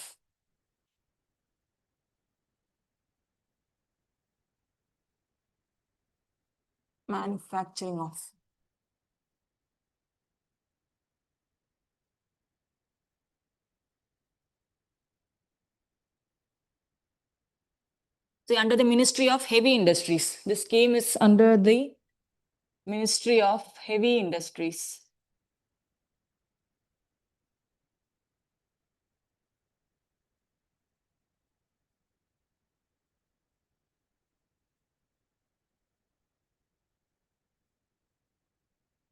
It is a part of this scheme. This scheme is a part of India's broader electric vehicle policy framework. Part of India's broader electric vehicle policy framework.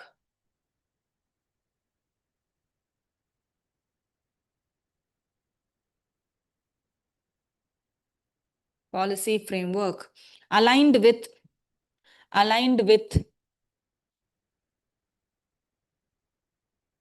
FAME 2 and PLI schemes.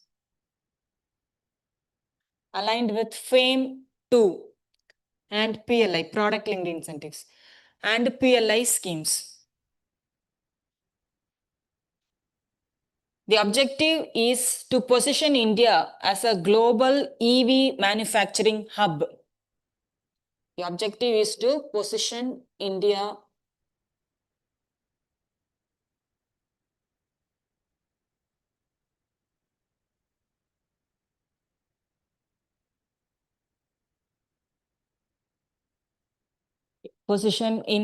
as a global EV manufacturing hub. இதுக்கு கீழே இதே மாதிரி ஒரு scheme தான் E-Truck Initiative Scheme. E-Truck Initiative Scheme.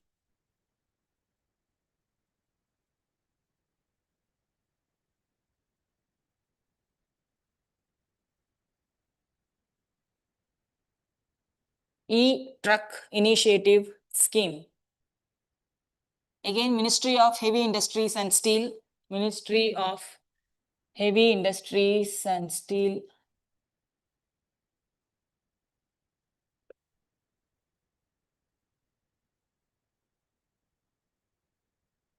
So this is the first time. The government of India is offering direct financial support exclusively for electric trucks. This is the first time government of India is offering direct financial support exclusively for electric trucks. This scheme is again a part of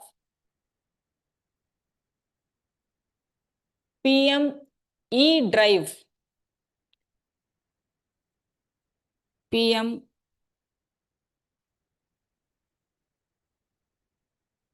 E-Drive initiative.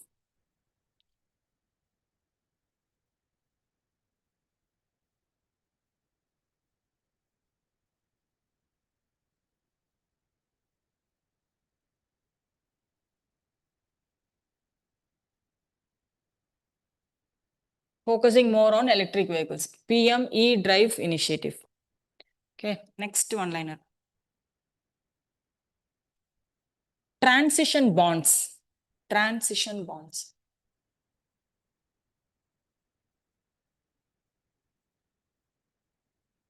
இது என்னன்னா இதுக்கு முன்னாடி questions வந்திருக்கு. Green bonds வந்திருக்கு. What are green bonds?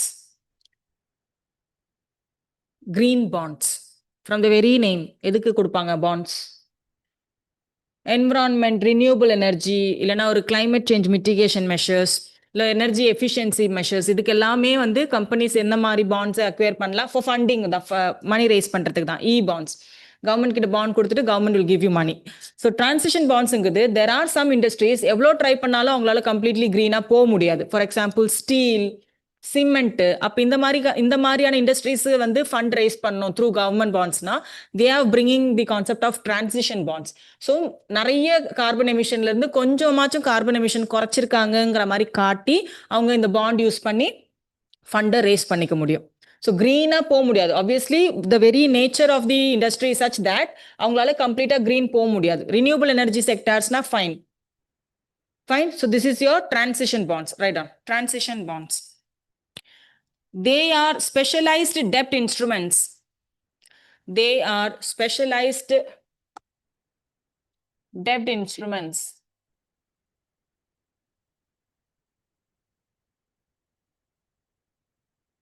To fund a company's transition from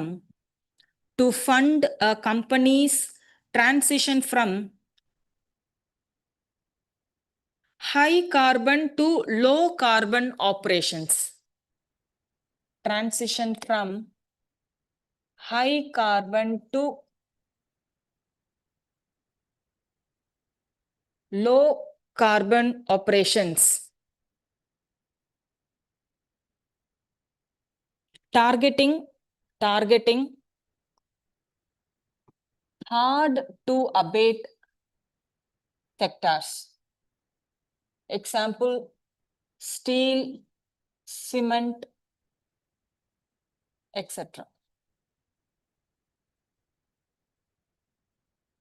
Targeting hard to abate sectors. Example, steel, cement, that don't qualify for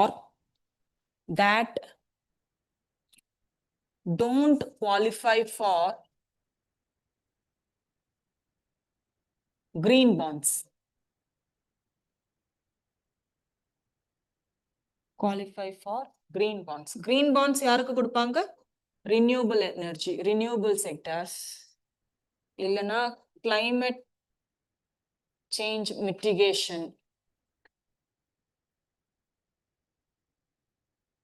energy efficient sectors. இங்க தான் green bonds கொடுப்பாங்க. So யாரெல்லாம் green bonds qualify ஆகலையோ ஆனா they are taking a measure from moving from a high carbon to low carbon operations, they can avail this debt instrument known by the name transition bonds.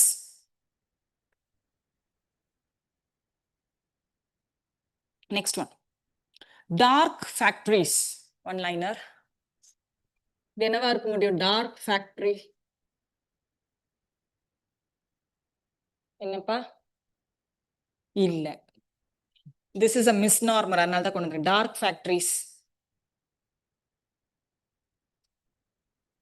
என்னம்மா? louder please. No. வேற கோல் இல்ல, carbon எமிட்டிங்கும் இல்ல. It is also known as light out factories. என்னவா இருக்கும்? Mines எல்லாம் இல்ல. எல்லாம் நீங்க சொன்னதெல்லாம் ஆப்ஷன்ல வரிசையா வைப்பான், ABCDன்னு. Lights out factories. இதெல்லாம் என்ன ஃபேக்டரிஸ் தெரியுமா? இந்த ஃபேக்டரிஸ் எல்லாம் தான் ஹியூமன்ஸை ரீப்ளேஸ் பண்ணிட்டு ஏஐ இல்ல ரொபாட்டிக்ஸ் இல்ல கம்ப்ளீட்லி மெக்கனைஸ்டா உள்ள வர ஃபேக்டரிஸ் தான் டார்க் ஃபேக்டரிஸ். லைட் ஸ்விட்ச் இருந்தாலும் இல்லைனாலும் ஃபேன் ஓடும்ல, அந்த மாதிரி தான் அந்த கம்பெனிஸுக்கு ஹியூமனோட ரோல் இல்லாத போது they can work automatically with the help of AI, robots. Fine, one liner எழுது. They operate, dark factories also known by the name lights out factories operate without human involvement. Without human involvement.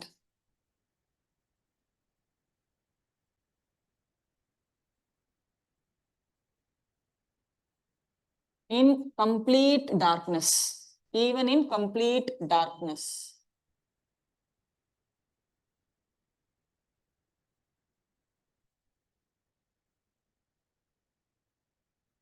Next point, they use robotics, AI, and IoT. They use robotics, artificial intelligence, AI, and Internet of Things, IoT, and advanced technologies,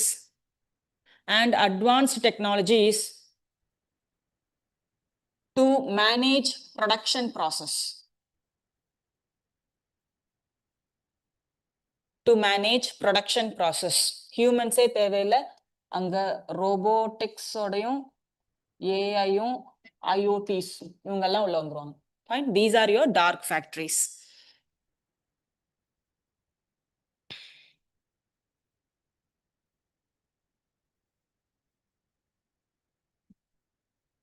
Next one. Not directly involved, but I believe this could be a question. Montreal Protocol deals with Montreal Protocol, environmental. Ozone depleting substances, ODS deal பண்ணும். Montreal Protocol. What is Montreal Convention? Montreal Convention. 1999. Montreal Convention 1999.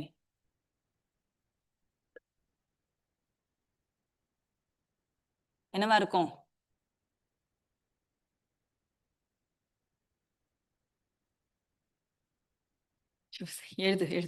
It established a modern compensation framework. It established a modern compensation framework for passengers suffering from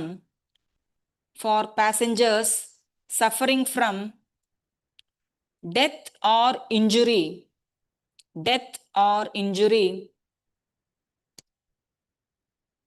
during international air travel.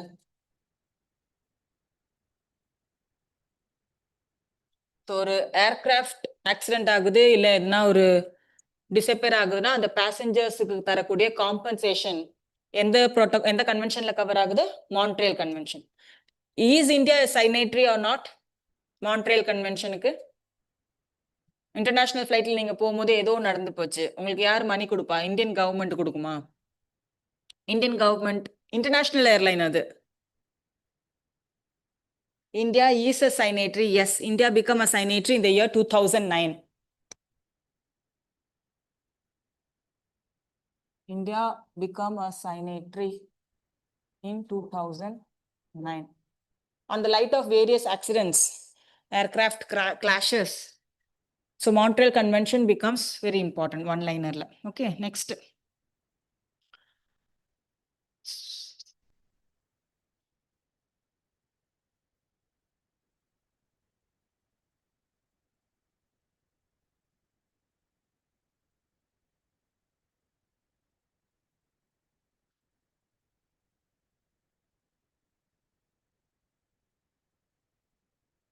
Okay. There is another concept of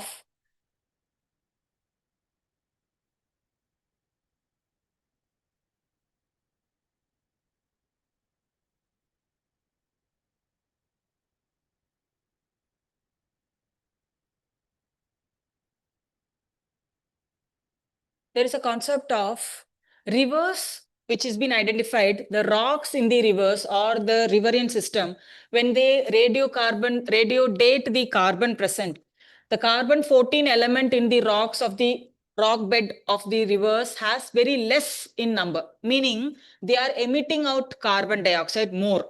இது ஏன் இம்பார்ட்டண்டா இருக்கு அப்படின்னா, we all know the carbon cycle. What is carbon cycle? Mostly the gaseous cycle where carbon is been transformed through all mediums. என்னோட லேண்ட்ல இருந்து atmosphere, அட்மாஸ்பியர்ல இருந்து land. அப்போ லேண்ட்ல இருந்து towards atmosphere காம்போனன்ட்டுக்கு calculate பண்ணக்கூடிய காம்போனன்ட்ல நம்ம ரிவர்ஸ் அதிகம் கன்சிடர் பண்றது கிடையாது. Land component contributing to atmospheric carbon dioxide and atmospheric carbon dioxide that has been absorbed by the land. Forests are considered as carbon sinks. Oceans are considered as carbon sinks because they absorb more atmospheric carbon dioxide. So இந்த carbon cycle air to land இந்த cycle நடந்துகிட்டே இருக்கு. இதுல ரிவர்ஸோட role ரொம்ப மினிமலிஸ்டிக்கா இருந்தது. Reverse contribute very less or there is a miscalculation of carbon which is been calculated as a land component contributed to atmosphere. So இதுல presently it has been identified rivers play a major role and more carbon is emitted to the atmosphere. Already we are now facing the problem of more carbon dioxide in the atmosphere. இதுல ஒரு miscalculation has been felt. இப்போ இதை correct பண்ணி இதை கரெக்டா measure பண்ணி திரும்ப ஒரு atmospheric calculation பண்றோம்னு வைங்களேன், the percentage of carbon dioxide in the atmosphere would increase at a greater level. So இந்த லீக்கிங் அப்படிங்கிறது ரிவர்ல இருந்து கார்பன் டை ஆக்சைடு போகுதுங்கிற அர்த்தம் இல்லை. ரிவர்ல வழி நம்ம கார்பன் சைக்கிள்ல கால்குலேட் பண்ண கார்பன் டை ஆக்சைடு மிஸ் ஆயிருக்கு. லீக்கேஜுங்கிறது அந்த மிஸ்ஸிங் காம்போனன்ட். ஸோ ரிவர்ஸுங்கிறது ஒரு சைலண்ட் பார்ட்டி இருந்திருக்கு. ரிவர்ஸை வந்து நம்ம கன்சிடர் பண்ணல இந்த கார்பன் சைக்கிளில். So rivers also contribute to release of atmospheric carbon dioxide. அந்த லீக்குங்கிறது that is a leakage in the carbon cycle. என்ன சொல்ல வரேன்னு புரிஞ்சுக்க முடியுதா? ரைட்டா, one liner.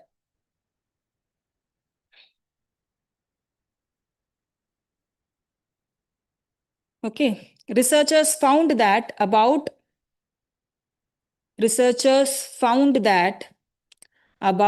60% of the carbon dioxide, 60% of the carbon dioxide escaping from rivers, 60% of carbon dioxide escaping from rivers came from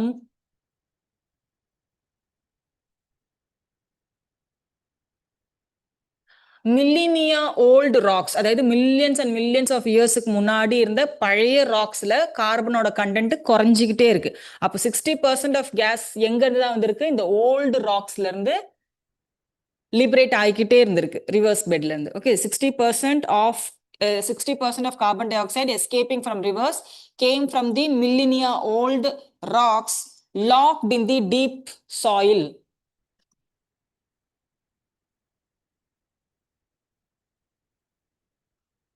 Deep soil of rivers, locked in the deep soil of rivers. Next, this leak, இந்த leak இருக்கு இல்லையா, LEAK, river leaking carbon dioxide, what does leakage refers to னே 4 statement question கேட்கலாம். So leak அப்படிங்கிறது என்ன எழுதுங்க? The leak refers to rivers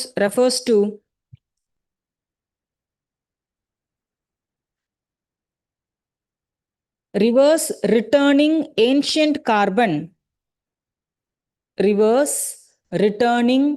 ancient carbon to the air, at a rate similar to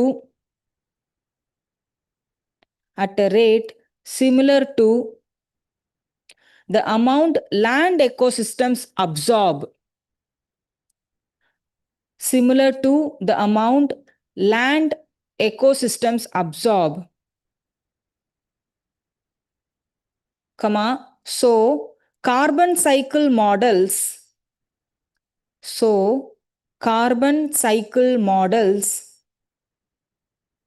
may have been undercounting losses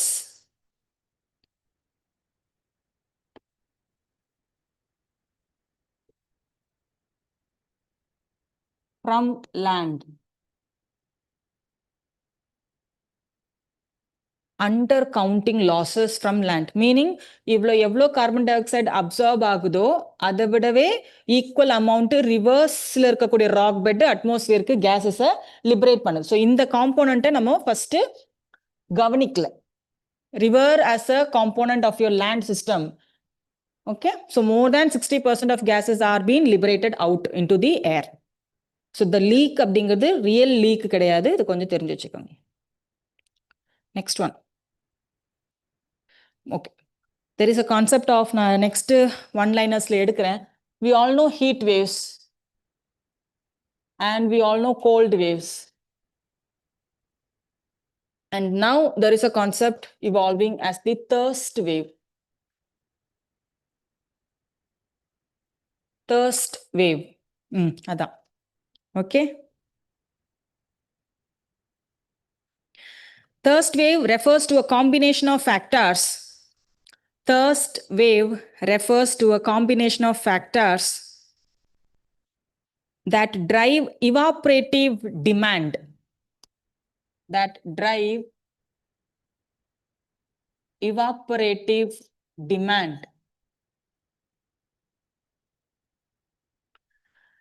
Including temperature, wind speed, humidity, and sunshine. So, யாரெல்லாம் evaporative demand increase பண்றா? Temperature, wind speed, humidity, and sunshine. We are not talking about a person's thirst. We are talking about the earth's thirst wave of earth. Okay. Now, evaporative demand refers to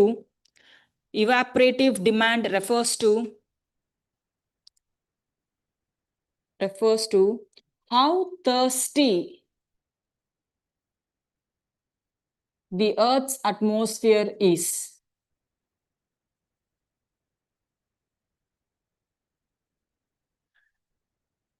The evaporative demand refers to how thirsty the earth's atmosphere is, or how readily it sucks up moisture. இதோட meaning என்ன? How readily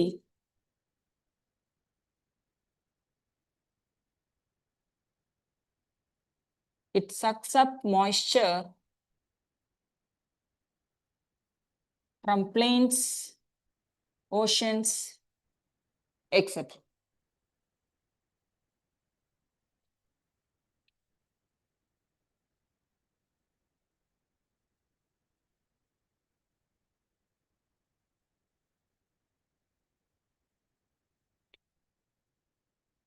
Okay, next point. Next current affairs. International Year of Glaciers Preservation. 2025 is considered as the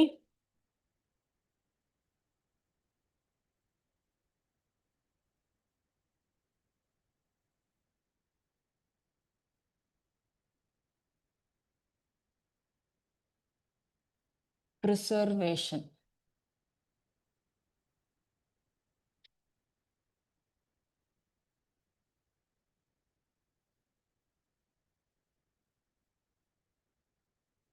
This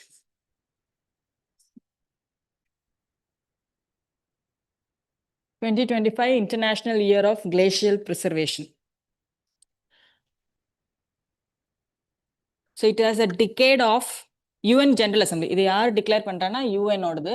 UN General Assembly. 2025 is the year and the decade is referred as the Decade of Action for Cryosphere Science. Cryospheric Science. 2025 ல இருந்து 2034. This is the Decade of Action for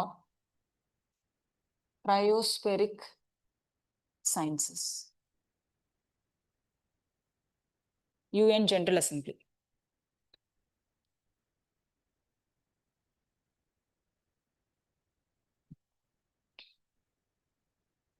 Okay, one point எடுத்துருக்காங்க. The first ever UN conference on glaciers. The first ever UN conference on glacier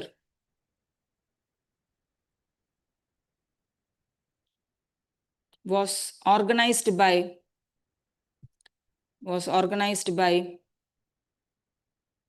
Tajikistan, the government of Republic of Tajikistan.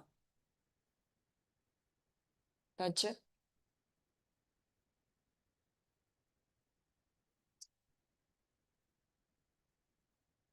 In collaboration with UN, UNESCO, and World Meteorological Organization.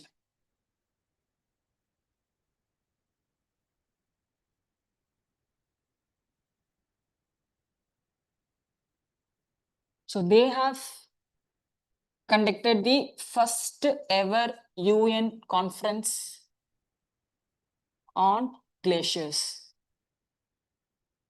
This is also known as the Conference on Glaciers Preservation. It talks about preservation, so very simply, the water, glacial, இது எல்லாமே UPSC ரொம்ப favorite area. The next one liner is Aravalli Green Wall Project.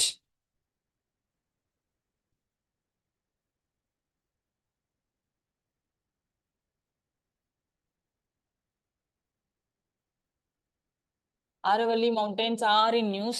So learn about what is Aravalli Green Wall Project. இது என்னது?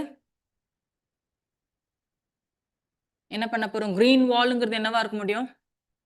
ட்ரீஸை plant பண்றது. ஸோ சஹாராவோட the northern Sahara மார்ஜின்ல green wall mechanism கொண்டு வந்தோம். அதை மாடல் பண்ணி தான் ஆரவல்லிஸ்லையும் along the borders of your Thar desert we are bringing in plantation of trees. இதான் green wall project. Yes, right on. இப்போதான் ஒரு மோடிஜி வந்து so symbolically he planted a banyan tree. So that is how it becomes in news again. So it aims to develop Aravalli Green Wall Project. It aims to develop 5-kilometer wide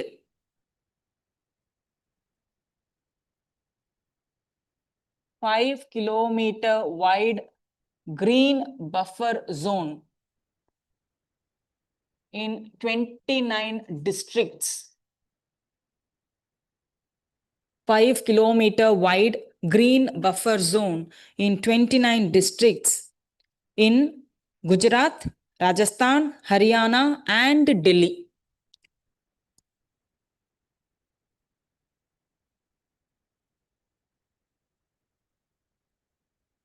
So when you look into the name Aravalli, you might stick with in Rajasthan. No, it is spread across 4 state and UT, that is Gujarat, Rajasthan, Haryana,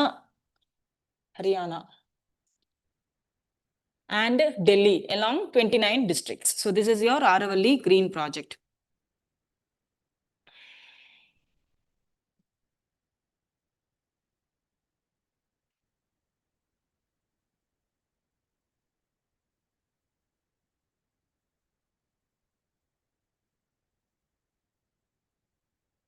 Okay, next topic would be ocean darkening.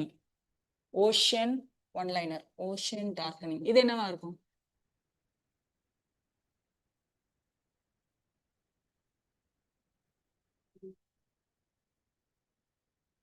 என்னவா இருக்கும் ocean? ஆ புரியல oil எப்படி எங்க இல்ல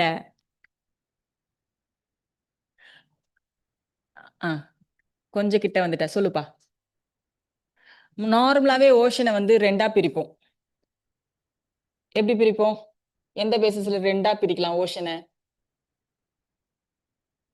sunlight எவ்வளவு தூரம் penetrate ஆகுதோ இத வந்து போர்டிக் ஜோன் இல்லையா? இதுக்கு கீழே இருக்கிற மெஜாரிட்டி இவன் யாரு? ஏஃபார்டிக் zone.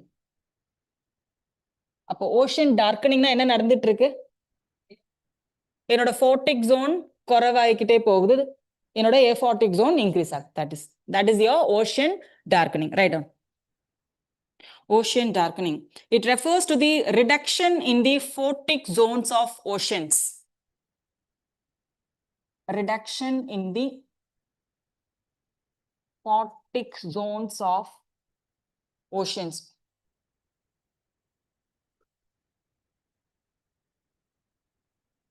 About 21% of global oceans, about 21% of global oceans have darkened have darkened between 2003 to 2022?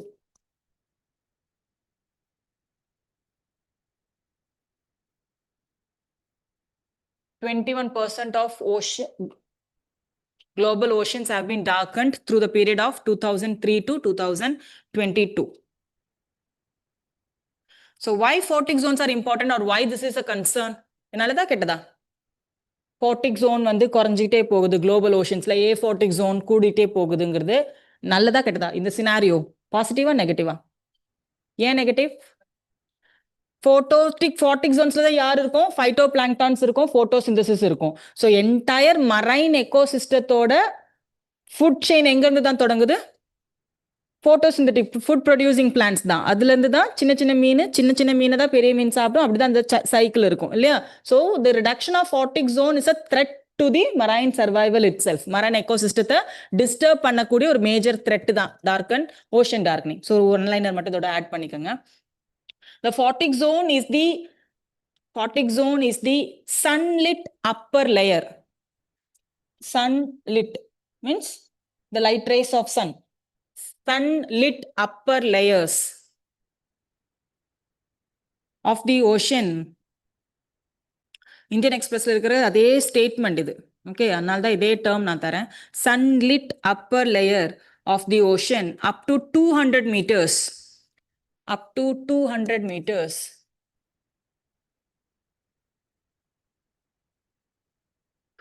That supports photosynthesis.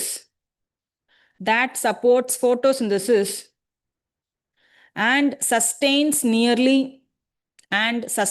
nearly 90% of marine life.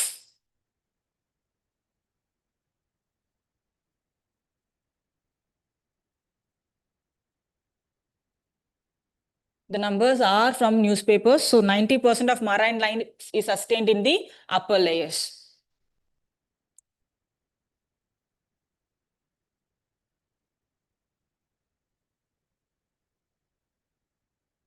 Next one, Corsia.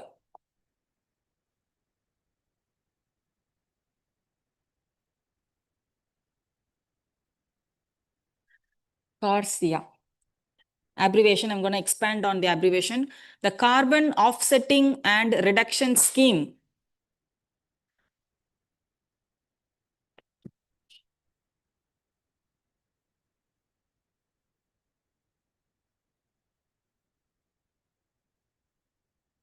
The Carbon Offsetting and Reduction Scheme for international aviation.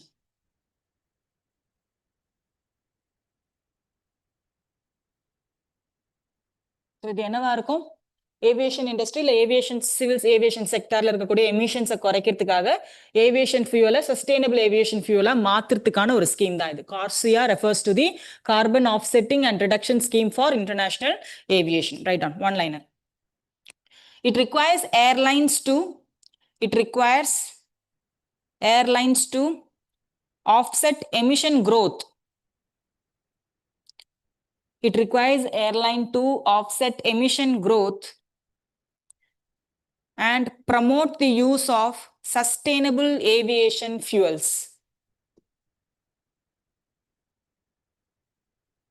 Promote the use of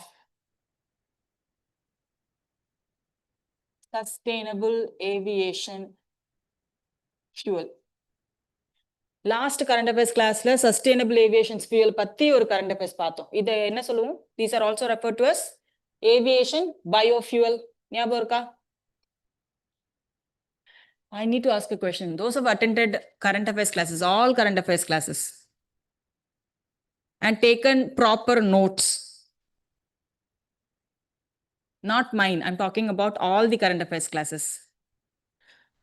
Okay, meet me after class. You meet me after class, okay? யாரோட hand writing லெஜிபிளா இருக்கும்? ஏன்னா the last class what I'm planning is to revise on what we worked. ஏன்னா we have read and studied under all teachers.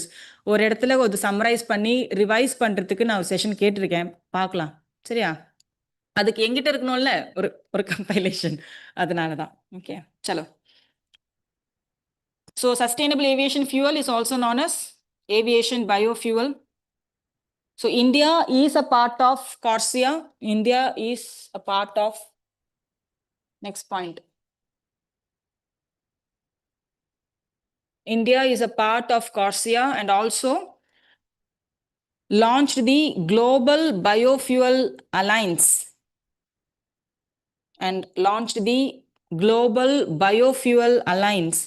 during G20 summit in 2023. G20 summit in 2023 to accelerate the adoption of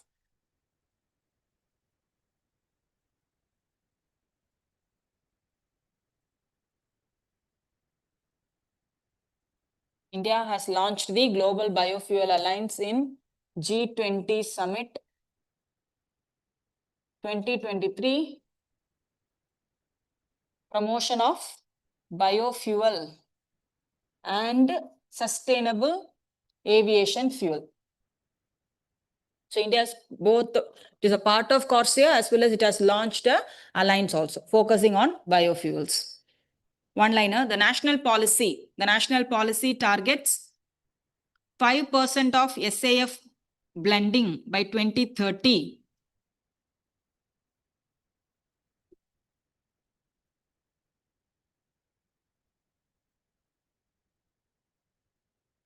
%5 of SAF blending in 2030 to 15% by 2040.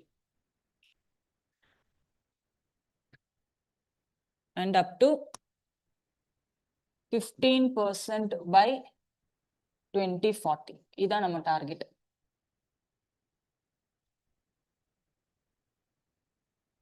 Okay. Okay, one liner. India's first butterfly sanctuary. எங்க இருக்கு? Kerala. பேர் என்ன? எல்லா ஆப்ஷனும் கேரளால இருந்தா என்ன பண்ணுவீங்க? India's first butterfly sanctuary.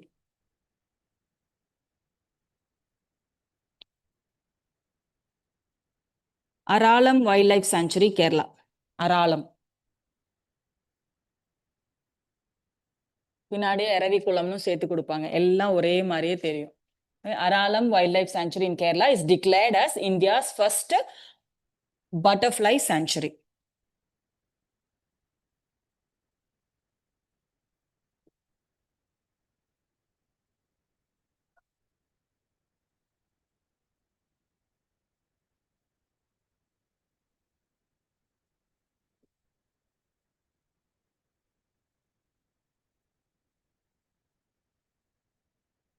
Sure.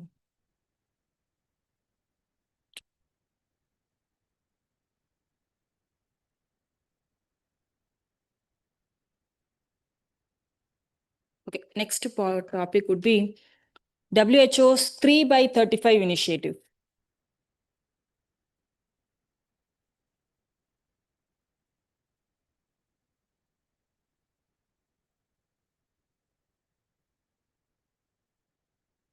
இது என்னவா இருக்கலாம்? WHO. அப்ப கண்டிப்பா இது எது ரிலேட்டடா இருக்கும்? ஹெல்த் தான், டிசீஸ் கண்ட்ரோலா தான் இருக்க முடியும். 3x35ங்கிறது என்னவா இருக்கலாம்? எழுது. Chalo. A global strategy to increase. It is a global strategy to increase excise and health taxes. It is a global strategy to increase excise and health taxes.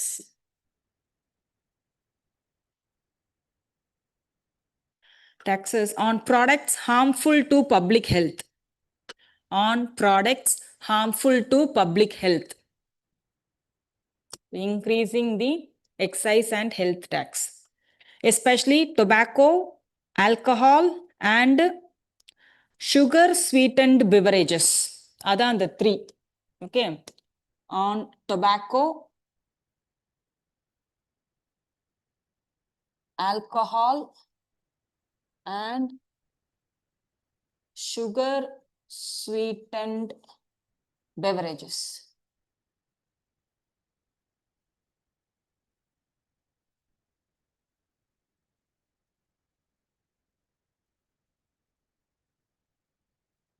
Okay, என்னது இது? Harmful to public health, especially tobacco, alcohol, and sugar sweetened beverages by at least 50% by the year 2035.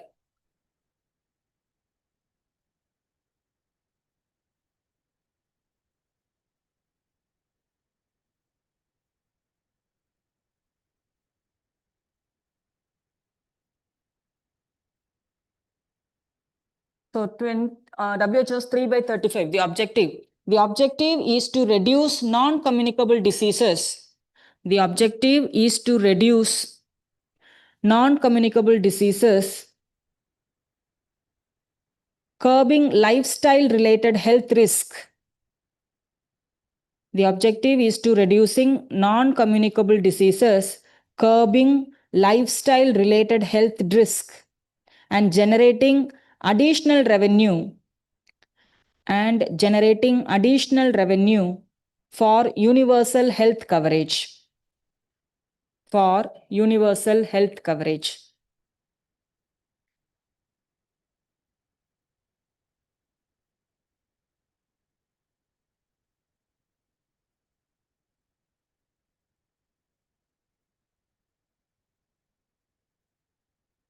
Talash initiative நான் நடத்திட்டேன்னு எனக்கு தலாஷ் நடத்திருக்குமா? தலாஷ் அதெல்லாம் இப்ப என்கிட்ட எதுவும் கேட்காதீங்க மேம். அதானே தலாஷ். யூனிசெஃபோட சேர்ந்து ட்ரைபல் ஸ்டூடெண்ட்ஸுக்கான ஒரு நான் நடத்திட்டேன் தான். நடத்தியாச்சு இல்லப்பா. Okay, next one. Trachoma elimination. India received trachoma is a disease.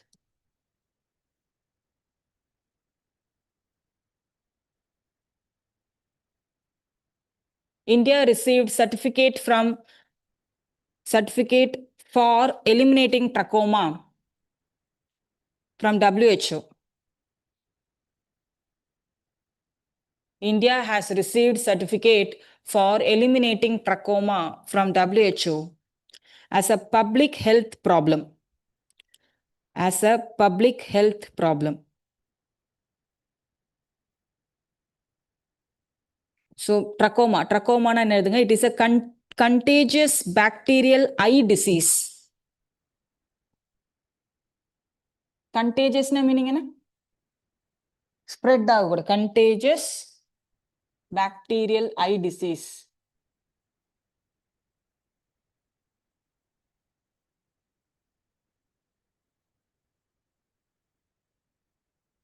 Leading to visual impairment and blindness. It is a contagious bacterial eye disease leading to visual impairment and blindness. So India has now declared trachoma free. So eliminating trachoma, India has one more disease in its basket, that is eliminating trachoma from India. Eradication is different, eliminating is different. Next one.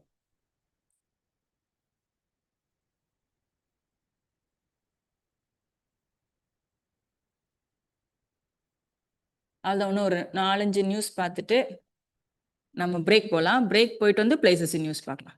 Break, அதுக்கப்புறம் எழுத தேவையில்ல. Places in news எழுத வைக்கலான்னு தான் நினைச்சேன். சரி வேண்டாம், மன்னிச்சிட்டேன் உங்களெல்லாம். Okay, next right on one important report. Nutritional intake in India report. Nutritional intake in India report.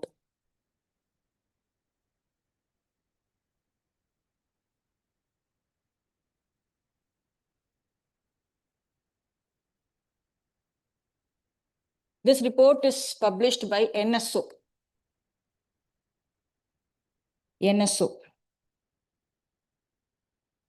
National Statistics Office. National Statistics Office have released the first nutritional intake report in the decade. So this is the first such report.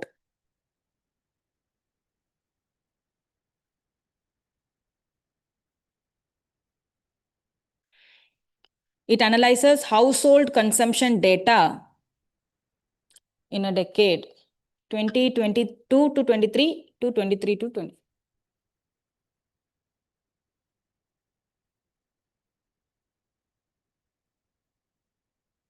23 to 33 to 34. So over a decade, they have analyzed the data 2002 to 23 to 24.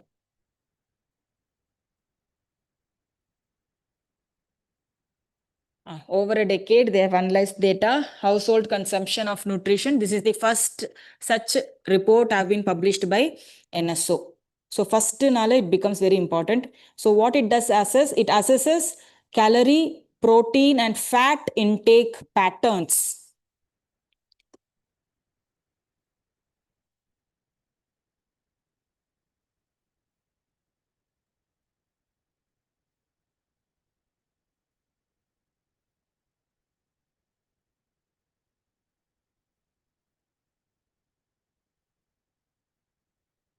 There are so many observations. One of the observation is that the protein intake from cereals and pulses have been reduced and it has been replaced by the proteins from meat, egg and dairy. So generally, in the report, this organization becomes very relevant. WHO கொடுப்பாங்க இல்ல women கொடுப்பாங்க health கொடுத்துருவாங்க ministry எதனா ஒன்று மாத்தி கொடுப்பாங்க. That is your national statistics organization தெரிஞ்சா போதும். Okay.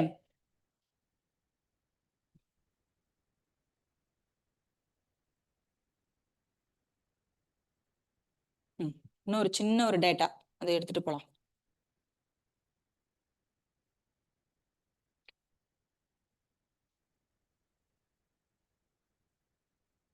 ப்ராஜெக்ட் விஷ்ணு பாக்கி எல்லாமே நான் உங்களுக்கு டிஃபென்ஸோட இதுல மென்ஷன் பண்ணேன். பேட்ரியாட் எல்லாம் மென்ஷன் பண்ணிருக்கு தானே யூஎஸ் ஓடது என்னோட ஞாபகத்துல இருக்கு. நான் அதெல்லாம் டீடைல் பண்ணிட்டேன். இது ஒண்ணு மிஸ் ஆயிருக்கும். Project Vishnu it is a DRDO program, a DRDO program aimed at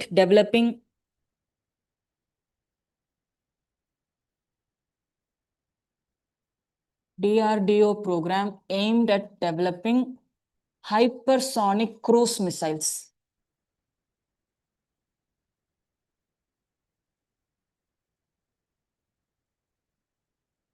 Hypersonic cruise missiles.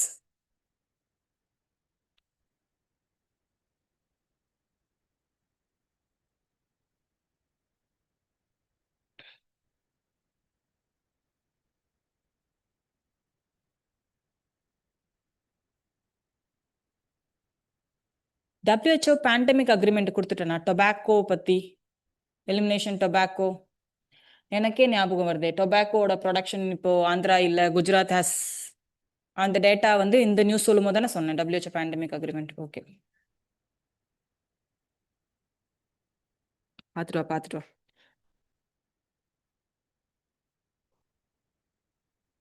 Global tobacco எபிடமிக்கா ஓகே. அப்ப இந்த டேட்டா எடுங்க. WHO pandemic agreement. WHO pandemic agreement. It is the second international legal agreement.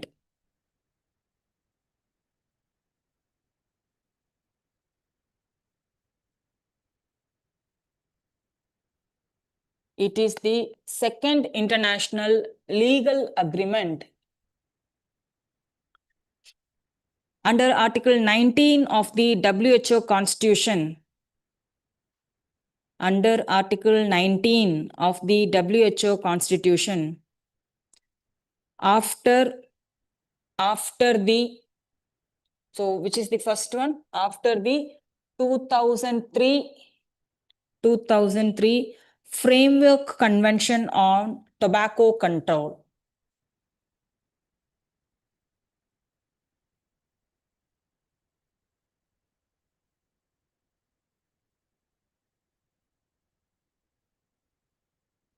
Framework Convention on Tobacco Control. This first legal agreement, pandemic agreement. Second one would be the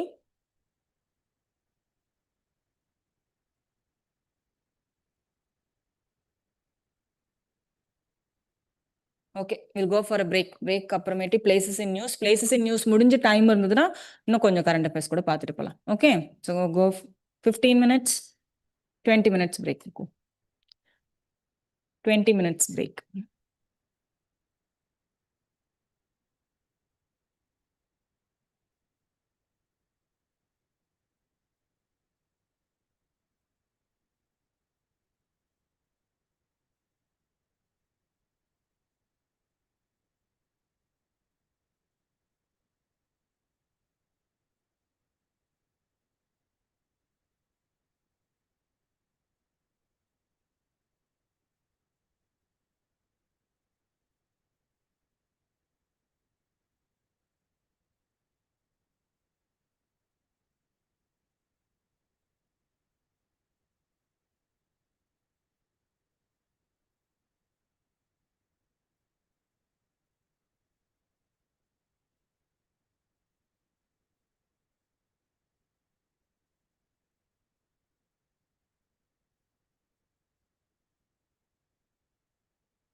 சரி.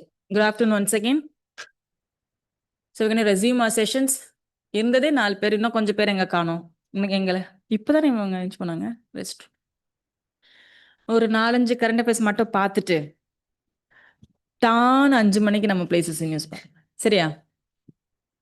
நிறைய தான் வச்சிருக்கேன். சரியா? கொஞ்சமாச்சும் நம்ம கவர் பண்ணிட்டு போகலாம். First would be virtual digital assets. இன்னும் 2-3 சின்ன topics, then we'll go for places in news.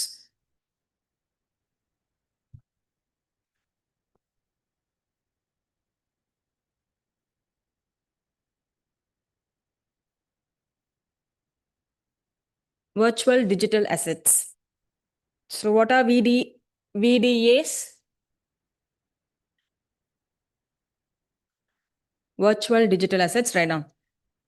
These are digitally stored, transferable.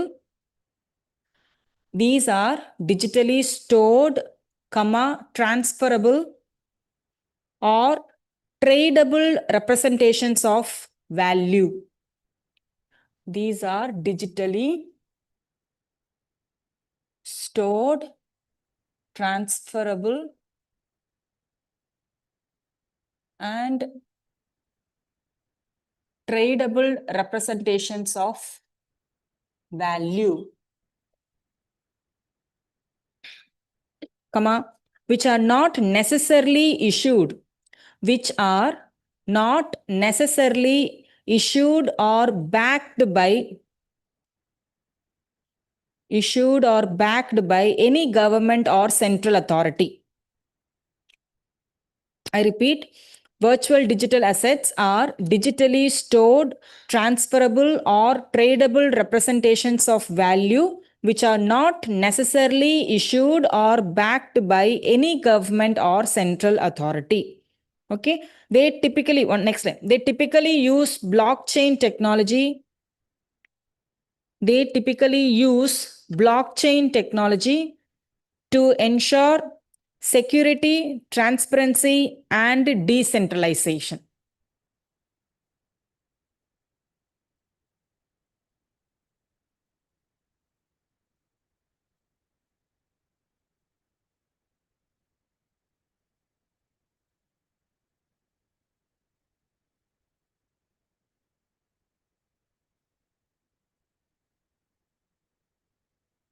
Yes, they typically use blockchain technology to ensure security, transparency, and decentralization. Types of VDA. Types.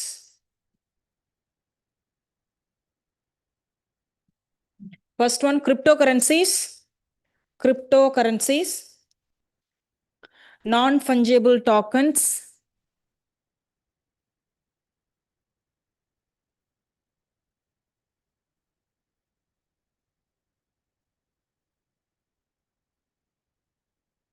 Non-fungible tokens. The next one, tokenized versions of physical or intangible assets. Tokenized versions of physical or intangible assets such as real estate, gold, or property rights. Tokenized version, adanga keyword. Tokenized versions of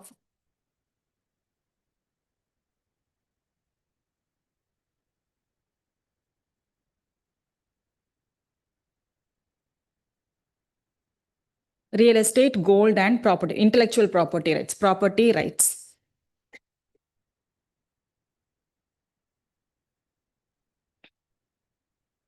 The Income Tax Bill 2025, next point, under VDA, the Income Tax Bill 2025 classified virtual digital assets as property and capital assets. Income Tax Bill Act Aidichipo, yes, 2025 classifies VDA as property and capital assets.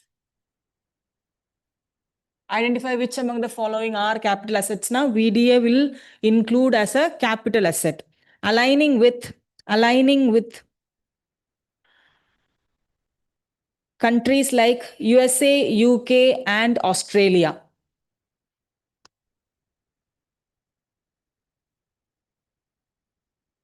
So India has now aligned with USA, UK, and Australia by recognizing this as a capital asset under IT Act 2025.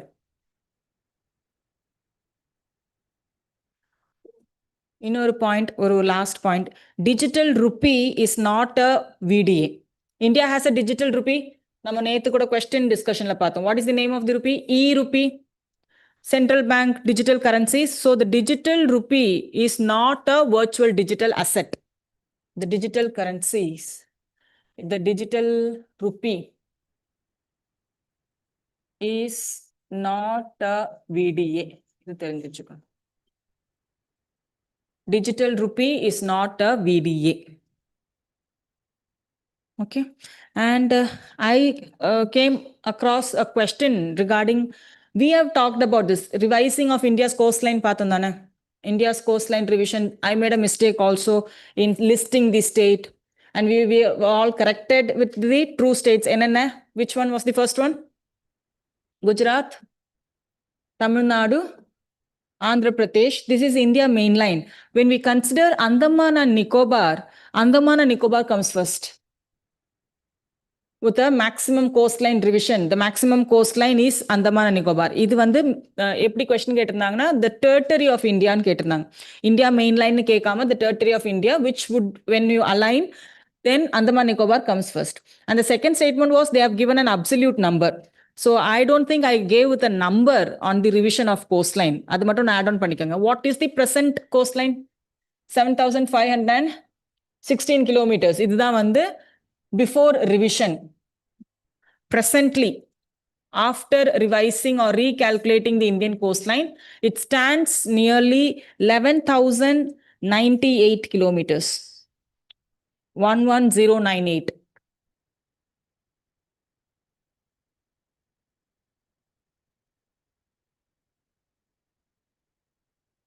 I'm not sure with UPSC asking an absolute number, but I came across, you must know the number also, number as well. இது மட்டும் நம்மளோட current affairsல கொஞ்சம் add on பண்ணிக்கிட்டா better.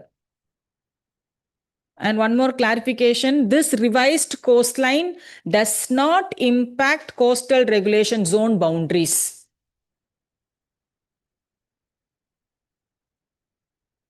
The so-called revised coastline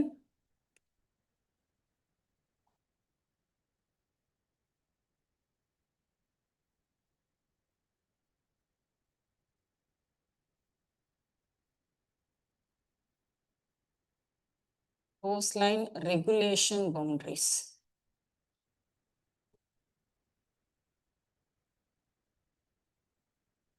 Coastal regulation zones நல்லா படிச்சிருப்போம் இல்லையா, zone 1, zone 2. So அதை எதுவுமே அஃபெக்ட் பண்ணாது, சிர்ஃப் தி நம்பர்ஸ்ல தான் சேஞ்ச் வந்திருக்கு, அப்சல்யூட் நம்பர்ஸ்ல மட்டும் தான் சேஞ்ச் வந்திருக்கு. Okay. And this earlier time we discussed about thirst wave. Up I mentioned two, heat wave and cold wave. Heat waves வந்து ஒரு expected question நிறைய தடவை சேவ் பண்ணி வச்சிருக்க டாபிக் தான் heat wave. There will be criteria and conditions given. எப்பெல்லாம் heat வேவ்னு சொல்லுவாங்க, 40 டிகிரிஸுக்கு மேல இருக்கணும் பிளெயின்ஸா இருந்தா, இல்ல ஹில் ரீஜன்ஸா தான் இந்த மாதிரி இருக்கணும்னு கண்டிஷன்ஸ் இருக்கு. கோல்டு வேவ்ஸுக்கும் அது இருக்கு. கோல்டு வேவ்ஸ்க்கும் இந்த கண்டிஷன்ஸ், மேபி அப்சல்யூட்டா அது ரொம்ப ஹாட்டா இருக்கணும், இல்லைன்னா ஆவரேஜா நம்ம என்ன ஃபீல் பண்றோமோ அதை விட மேக்ஸிமம் டீவியேட் ஆகும். இந்த மாதிரி 2-3 கண்டிஷன்ஸ் கொடுப்பாங்க. ஸ்டேட்மெண்ட் கண்டிஷன்ஸே நிறைய இருக்கும், criteria to fulfill as a heat wave or a fulfilling as a cold wave. The question perspective which I see, there are some natural disasters which have been listed in the Disaster Management Act 2005. So there are more than, or there are at present 12 disasters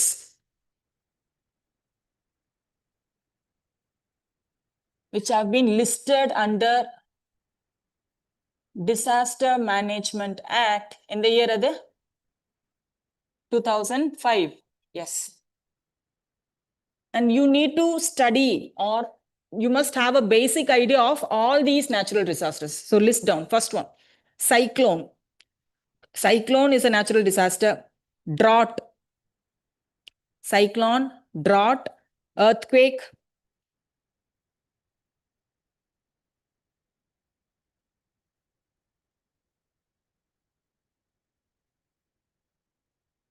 earthquake, fire, flood,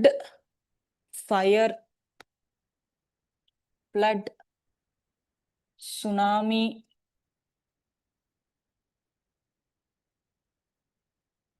hailstorms, landslide, avalanche,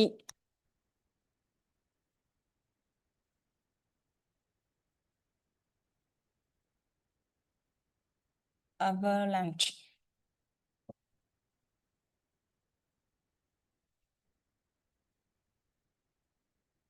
என்ன எழுதிருந்தீங்க? Hailstorm.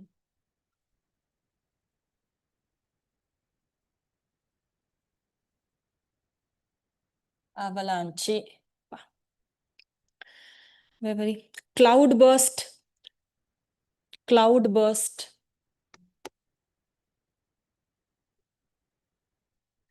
I leave the next two spots. என்னவா இருக்கும்? Disasters. இன்னும் 2 இருக்கு. யாரா இருக்கும்? இதுமா? Heat waves. காமனா agri பண்றீங்களா ஹீட் வேவ் இருக்கும்னு? சரி, I will write cold wave. Cold wave or frost wave. Cold or frost wave. Heat wave is not covered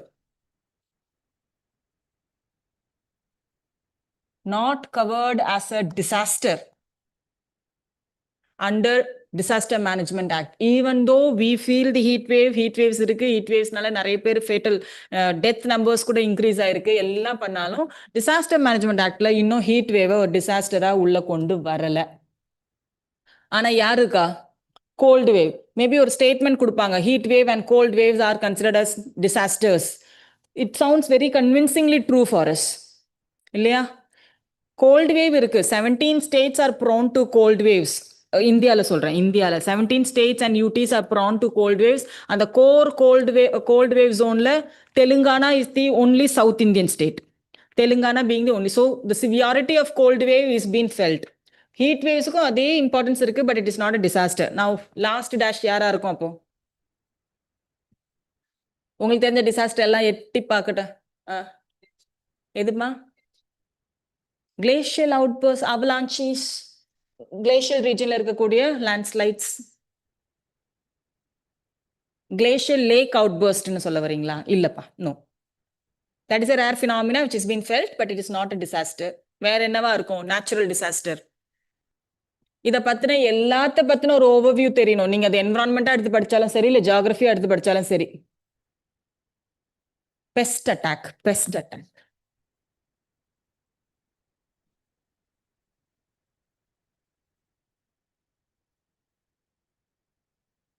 conditions எனக்கு தெரிஞ்சு ஒரு தடவை கோ த்ரூ பண்ணிக்கிறது பெட்டர். நிறைய கண்டிஷன்ஸ் இருக்கிறதுனால எதை யூபிஎஸ்சி கேட்பானும் தெரியாது. So heat wave and cold wave பற்றி தெரிஞ்சுக்காங்க. Heat wave is not covered as a disaster. This is an important current affairs. Okay, the next one which I would like to discuss. India Middle East Europe economic corridor.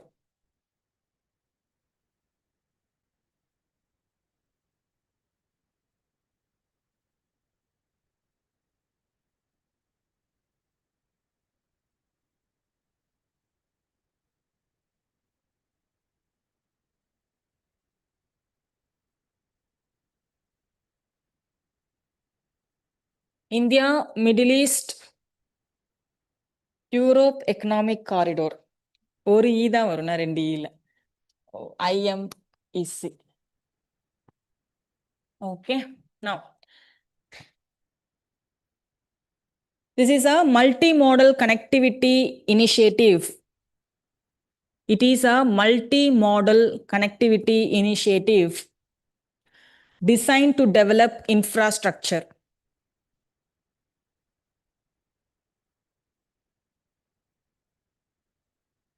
Multimodal na meaning என்ன? Mode of connectivity, it can be either land route, oceanic route or riverine route. So இந்த மாதிரி different mode of connectivity தான் multimodal connectivity. So it has two components. It has a eastern corridor. From the very name,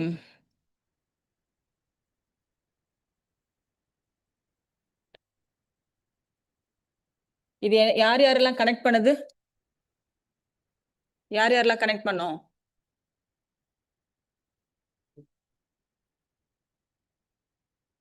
India, Middle east, யூரோப்னா யாரை connect பண்ணுது?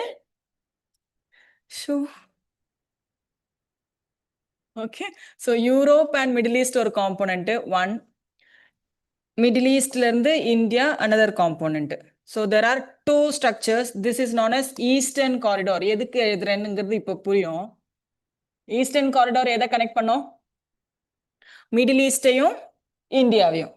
So Gulf regions with India. And we have another component B which connects Europe with Gulf or the Middle East. எல்லாமே multi model தான். இந்த corridor என்ன காரிடாரா இருக்கும்? இது eastern காரிடார்னா அப்படித்தானே எல்லாரும் நினைப்போம். It is the northern corridor. So first statement இது western corridor connects India Europe na both 1 and 2 னு ஈஸியா போட்டு வருவோம். ஆன்சர் கீ வந்தா கூட we will fight. But this is the northern corridor component. Northern corridor connects Gulf region with Europe and the eastern corridor connects India with the Gulf region. Okay, now I will give you the list of countries which connects these corridors. India,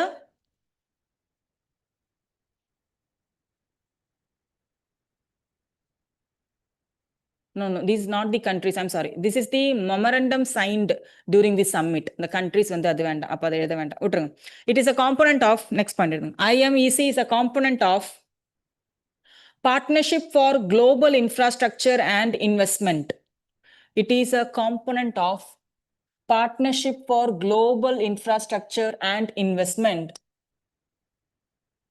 Partnership for Global Infrastructure and Investment, which is being announced at G7 Summit. G7 Summit in 2021.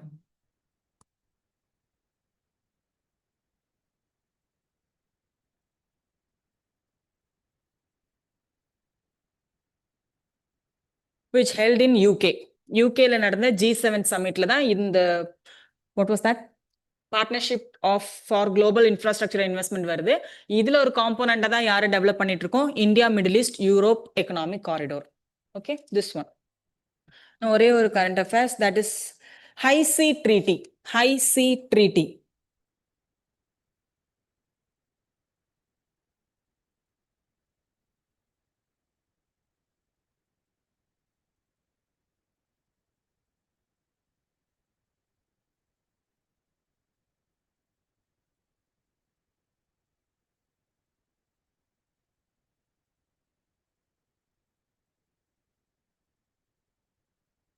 So this is the first legally binding instrument under UN clause.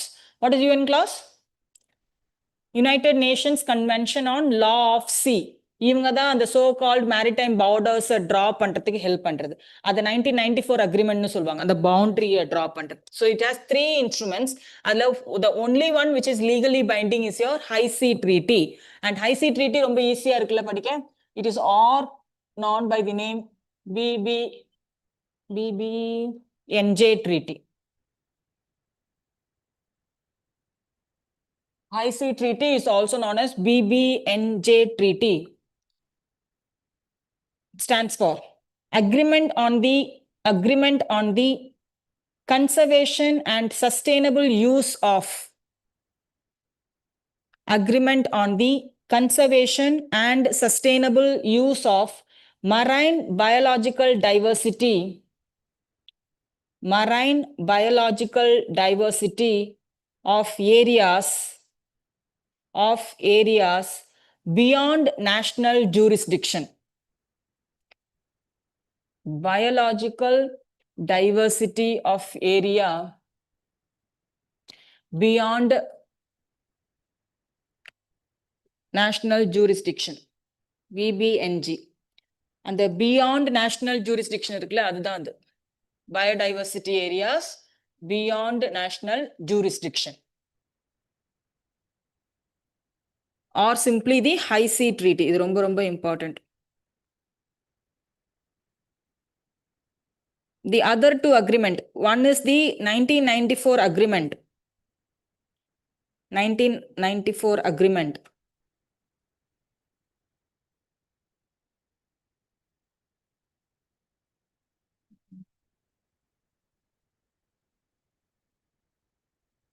Very commonly known as 1994 agreement. This is an agreement which were put forth to implement the part 11 of UN clause. UN clause order part 9, that is nothing but drawing the borders. So part 9 of UN clause 11 இது என்னது இந்த பக்கம் code இருந்தா 11. So part 11 of your UN clause, to implement it, they have given 1994 agreement. இன்னொரு agreement இருக்கு 1995 agreement, very commonly known as 1995 agreement. இது எதுக்காகனா conservation and management of fish stocks and highly migratory fish stocks.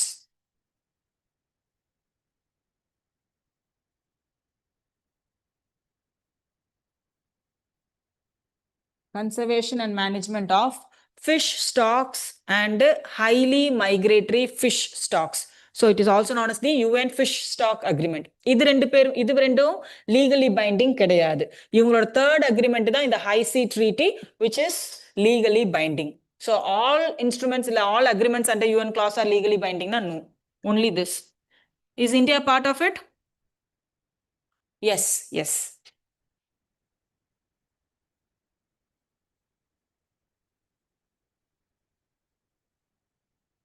Okay.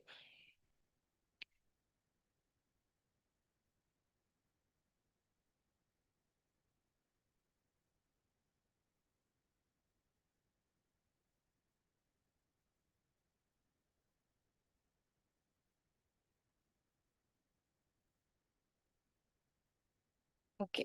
There is again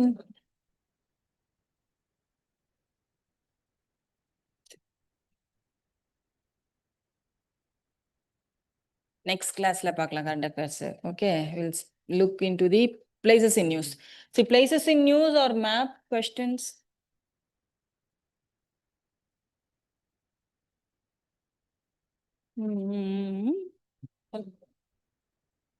இது எப்படி close பண்றது புக்க?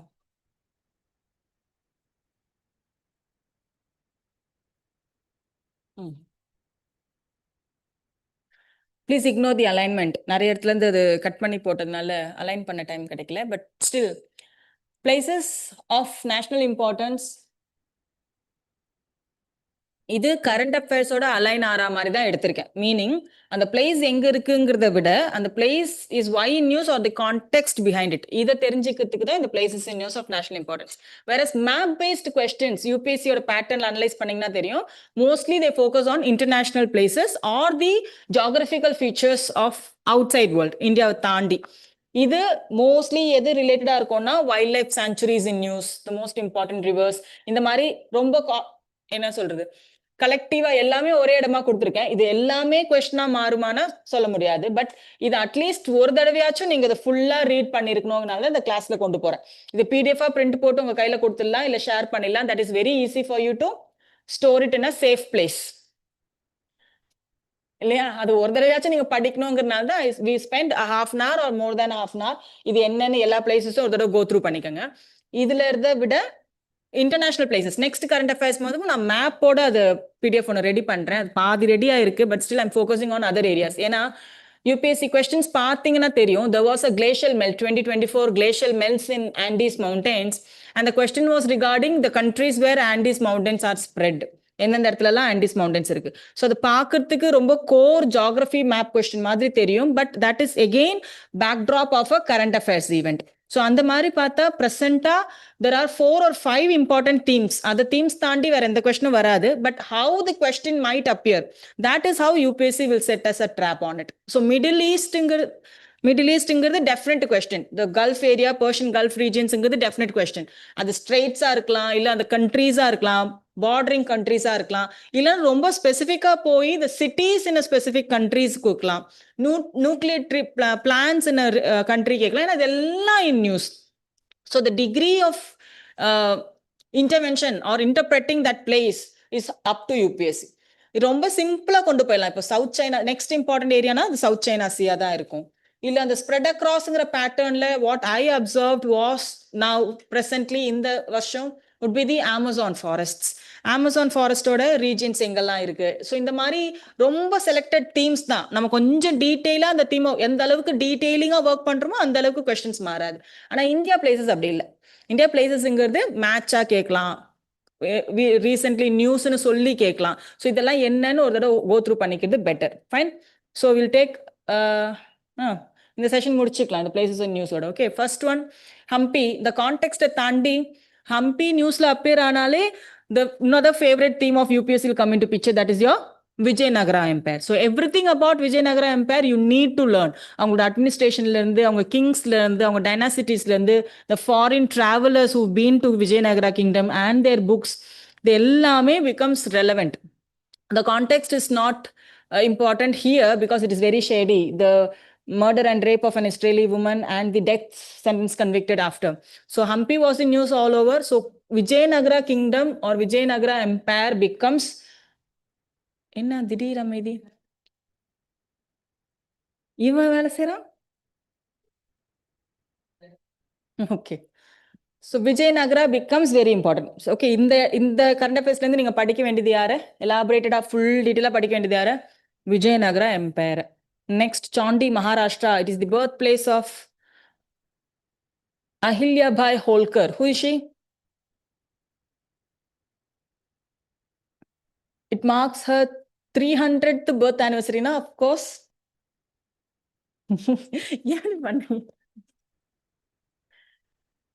நீங்க escape ஆயிடுவீங்க ஸ்டூடெண்ட்ஸ் சிரிச்சிங்கன்னு. நான் வந்து ஃபேக்கல்ட்டி, நான் சிரிக்க முடியாது. So 300th birth anniversary Modiji போய் ஒரு மகிழா சம்மேளன் கூட அதில் பண்ணிட்டு வந்தாரு. So she is a Maratha ruler of Malwa region.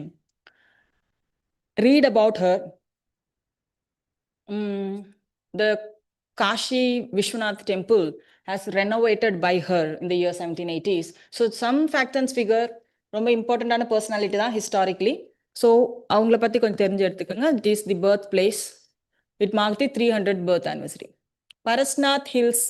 Again why Parasnath hills are important. இது ஒரு 2 years 3 years இந்த கரண்ட் அஃபேர்ஸ்ல பேக்கப்ல இருக்கக்கூடிய ஒரு ஏரியானா அது பரஸ்நாத் ஹில்ஸ் இன் ஜார்க்கண்ட் தான் இருக்கும். So it is a sacred to Santals. Santals are tribal people and Jains. So for both of them, these hills are considered as most important or sacred place. So it is a site where the 20 Jain Tirthankaras attained nirvana. It houses more than 40 plus temples. So it related to both the communities of Jain people and your Santal.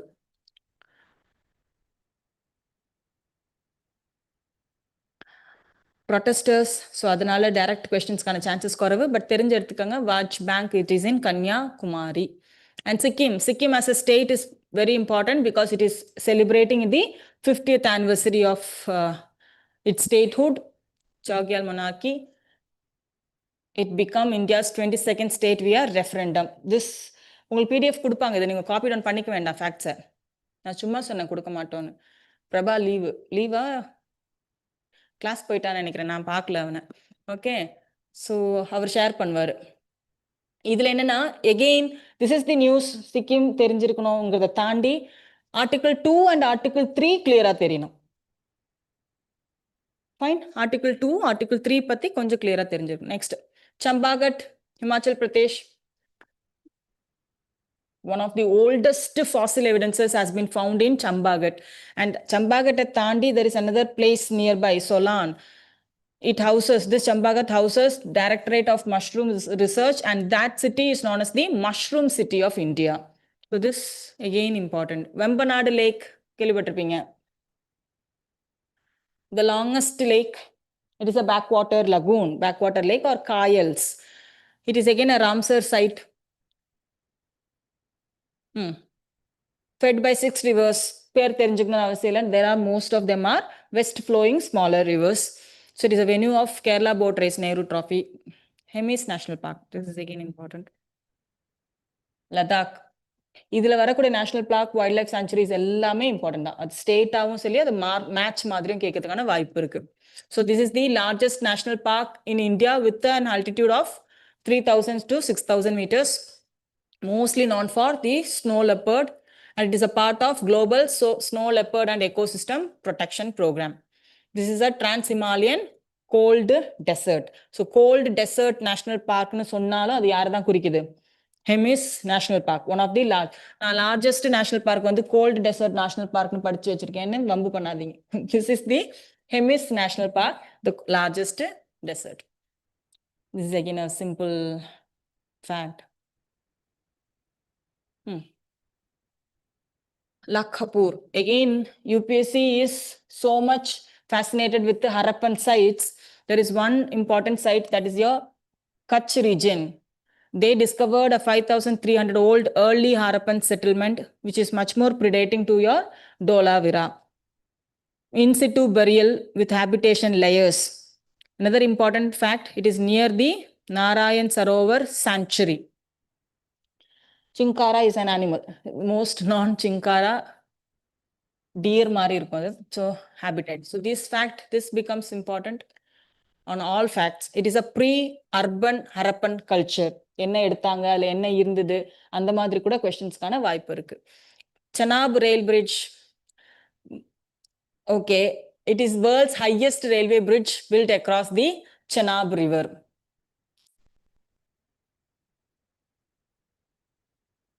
இந்த fact கேட்க வாய்ப்பு இல்லை, but தெரிஞ்சுக்கோங்களா. குண்டி Karnataka excavations launched at the Chalukya era Kote Veerabhadreshwara temple. Once a Hoysala capital and major Agrahara. Agrahara means land given by the Brahmanas. So it happened to be a learning center too.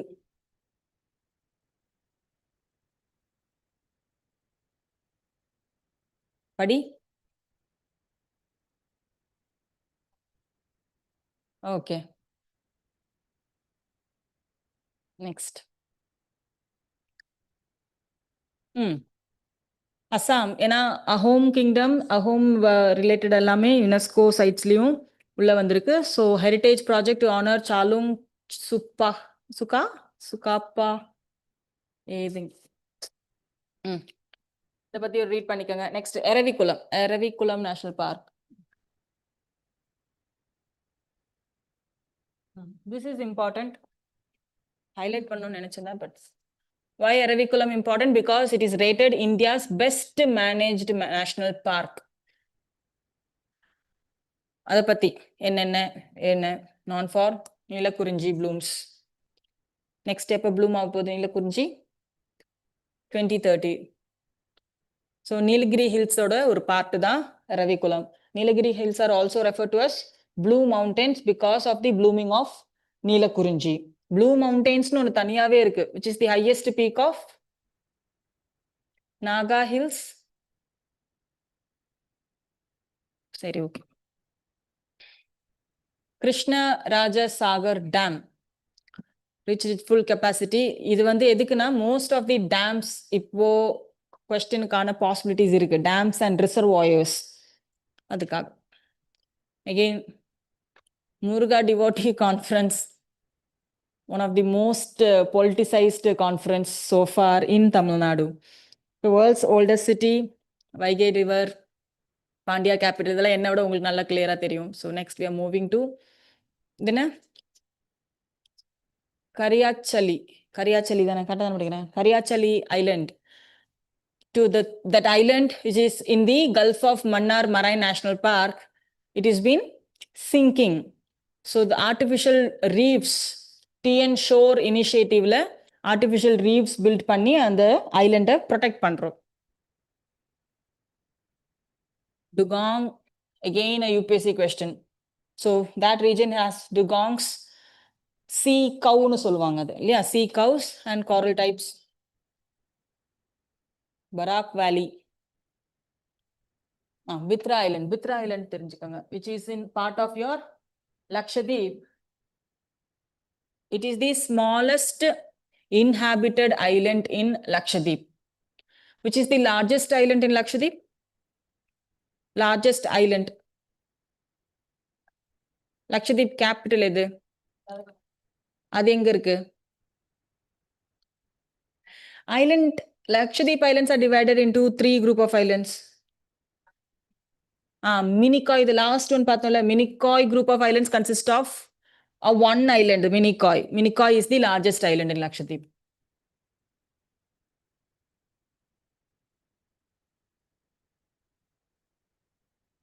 So the smallest would be Bitra Island.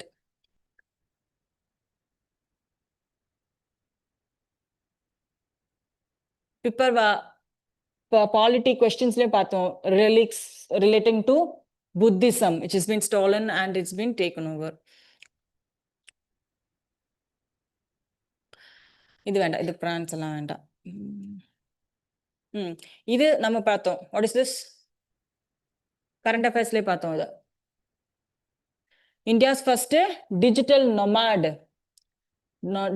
nomad village.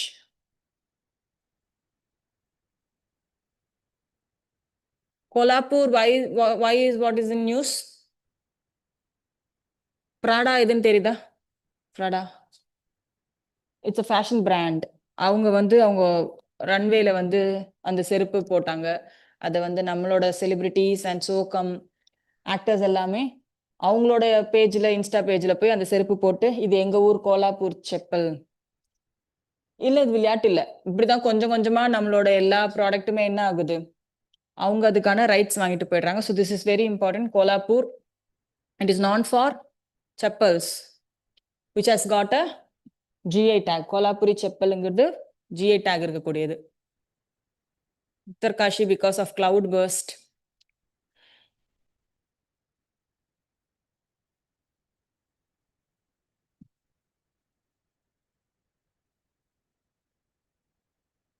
டோப்ரா என்ன ma'am? Dobra. So Mauryan era cultural remains, including painted graveware and a possible Buddha stupa. It is associated with an Ashokan pillar, show evidence of continuous habitation and Buddhist presence with subsurface walls and room-like structures 4.5 meter deep. Archaeological site ellame UPSC favorite theme da. Okay, next Thoothukudi, Pearl City.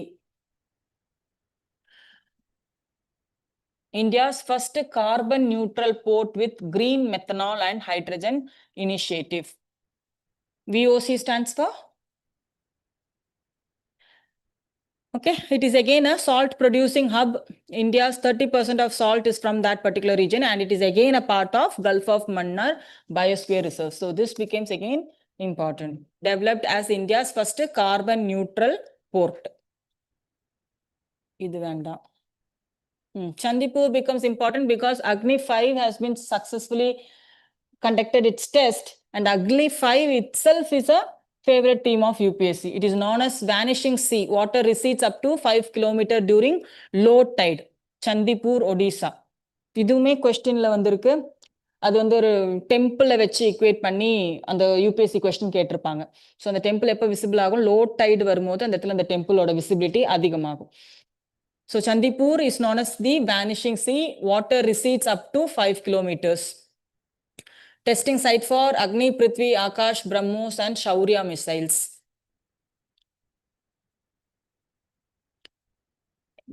வேண்டாம்.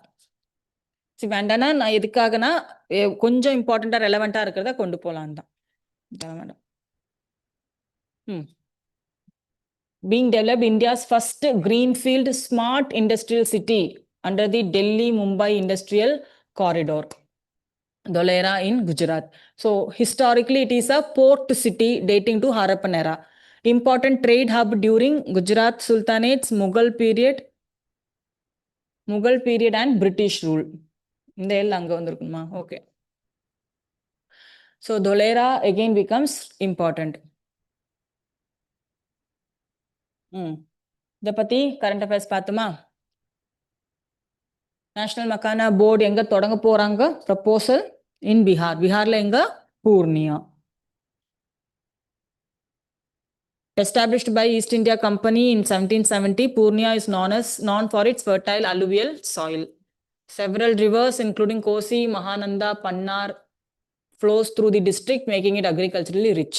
Rivers வந்தாலும் again favorite. இது திரும்ப நம்ம current affairsல பார்த்தது தான் Hanle in Ladakh region. Major எங்க is also India's first officially declared dark sky reserve, Hanle in Ladakh. Barren Islands, which we all know, it is one of the, or it is the only active volcano of India. Not only India's, it is the only active volcano of South Asia.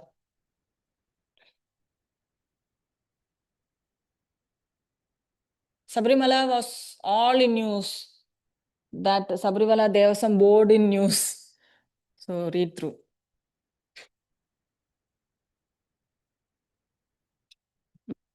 Mahi Banswara, which is in Rajasthan. Mahi Banswara atomic power project near Mahi Dam. இப்போ நம்ம nuclear power stations பார்க்கும்போது the newly included one is in Rajasthan பார்த்தோம்ல, that is the Mahi Banswara. Okay. It is located in southern tribal belt. Banswara is called the city of 100 islands due to the Mahi river's branching streams. Geographically, this also becomes important. And Mahi is Rajasthan's only perennial south flowing river. Rajasthan is known for which type of riverine system? Rivers nu vanda kandipa questions UPSC theme aidum. Chalo. Rajasthan endha madriyana riverine system? Edu? Ephemeral rivers. Ephemeral river systems. Pumbugar. Pumbugar நீங்க எழுதிருவீங்க அதெல்லாம் சரியா?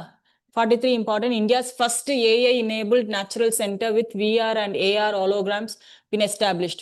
It is declared a national park, Betla National Park, and was originally a part of Palamu Tiger Reserve. The name Betla is an acronym for the important fauna present there: bison, elephant, tiger, leopard, and axis deer. These are important facts. So it was earlier a part of Palamu Tiger Reserves. Kodaikanal எதுக்கு நியூஸ்ல இருக்கு?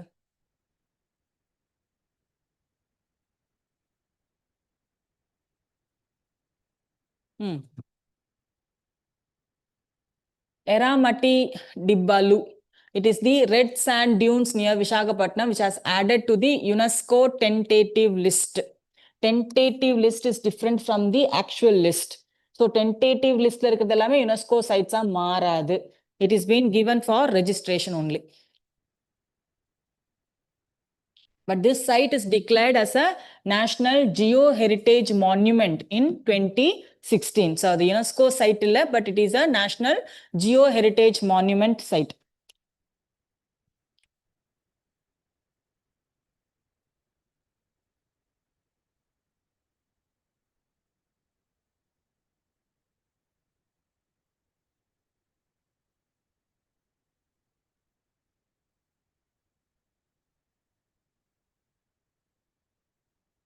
Pushkar is known for the iconic camel and cattle fair situated around Pushkar Lake within Aravalli Hills.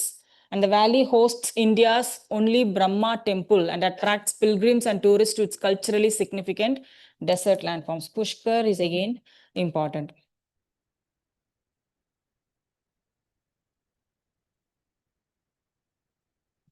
India's first UNESCO World Heritage City,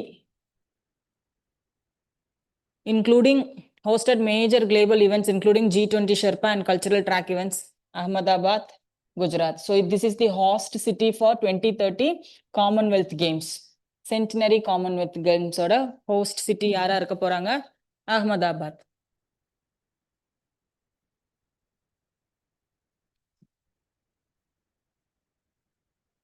Lothal. Yeah, like capital letter irukkude. Lothal, it forms the part of UNESCO listed Harappan sites and houses the National Maritime Heritage Complex. திரும்ப சொல்றேன், இது எல்லாமே one line current affairs மாதிரி நம்ம deal பண்ண வேண்டியதுதான்.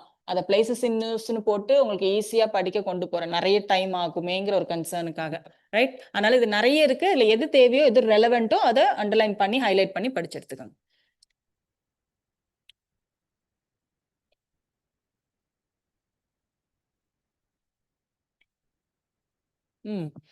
The Supreme Court provided relief to the Jharkhand government regarding the proposal to declare Saranda as a wildlife. Zoom பண்ணவா?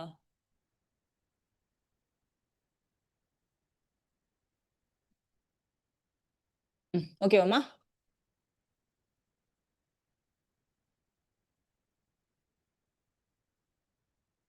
எங்க is Asia's largest contiguous sal forest. Sal trees named sal is a tree. Salla, sal இல்லையா? Sal. Rich in biodiversity, Aino deposits culturally associated with the Ho tribe, which forms the dominant local population.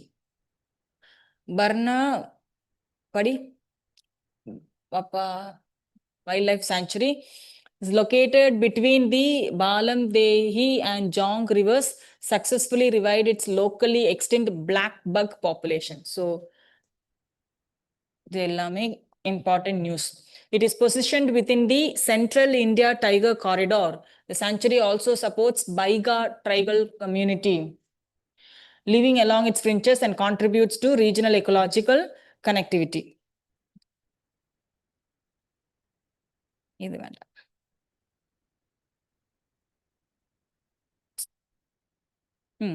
This port is an international deep water seaport located in Thiruvananthapuram. It is a natural deep draft of nearly 20 meters, allowing to handle the world's largest container ships with little or no dredging. ரொம்ப இம்பார்ட்டண்டான ஒரு natural board அது. IIT Madras recently deployed India's first indigenous vessel traffic management system at this port. IIT has developed it and it is indigenous. Paradip Port.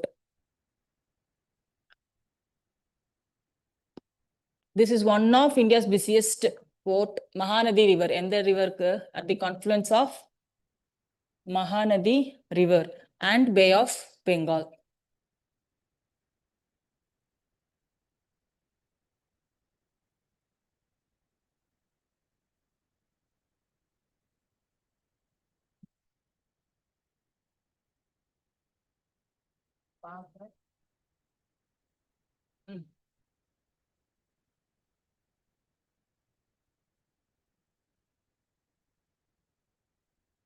எல்லா prime minister visit தான், வேற ஒண்ணும் இல்ல. Everything in news. Udupi, often called the temple city and the Mathura of South India.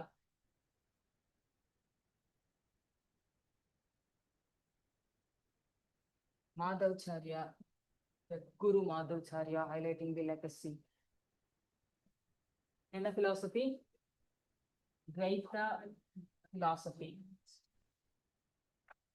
Traditions like Yakshagana and Kambala. Yakshagana is a theatrical form. What is Kambala? Udupi is also the cultural hub of the Tulunadu region, known for folk traditions like Yakshagana and Kambala. What is Yakshagana? Theatrical art form, Yakshagana, folk theaters.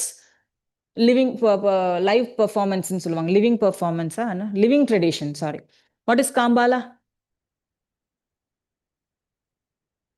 Kambala 2024 நாங்க ஒரு question எதிர்பார்த்தோம் prelims-ல. Kambala என்னது? காந்தாரா பாத்தீங்களா? அதுல எருமையை ஓட்டுவாங்க தெரியுமா? அந்த race தான் காம்பாலா race. Why it was in news? Not because of the movie or the portrayal of Kambala as their tradition. It was in news in 2024 because the runner, the Kambala buffalo rider, had a speed equivalent to Usain Bolt. Bolt தெரியுமா? Usain Bolt எல்லாம் இப்ப மறந்து போயிருப்பீங்க. One of the fastest men on earth, he was. அதுக்கு ஈக்குவலா நம்மளோட நார்மலா ஊருங்கள்ல சேத்து சகதியில ஓடுன ரேஸோ அவரோட ஸ்பீட் அது காம்பாலா ரேஸ்ல. அது நியூஸ் வந்த பிறகுதான் அந்த மூவி கேம். அதை மறந்தாச்சு, காம்பாலாவை மறந்தாச்சு. அப்புறம் ஓகே. மதுரை என்ன, இது என்ன கரண்ட் அஃபேர்ஸ் என்ன அது? உடுப்பி. Okay, regarding Udupi. மதுரை கேட்க மாட்டான், அவ்வளோ இம்பார்ட்டண்டா இருக்கனால அதை கேட்கவே மாட்டாங்க. Next, no, Surya Kiran. It's a joint exercise between India and Nepal.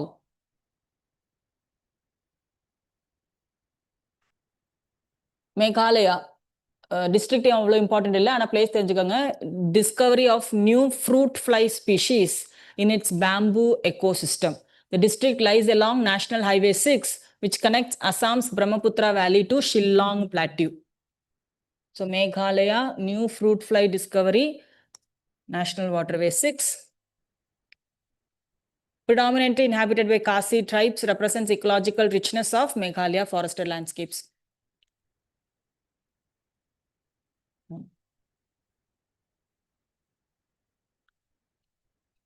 Pursuing for UNESCO heritage side என்னால் தெரிஞ்சுக்கணும்னு அவசியம் இல்லை. இது கொஸ்டின் கேட்டிருந்தாங்க.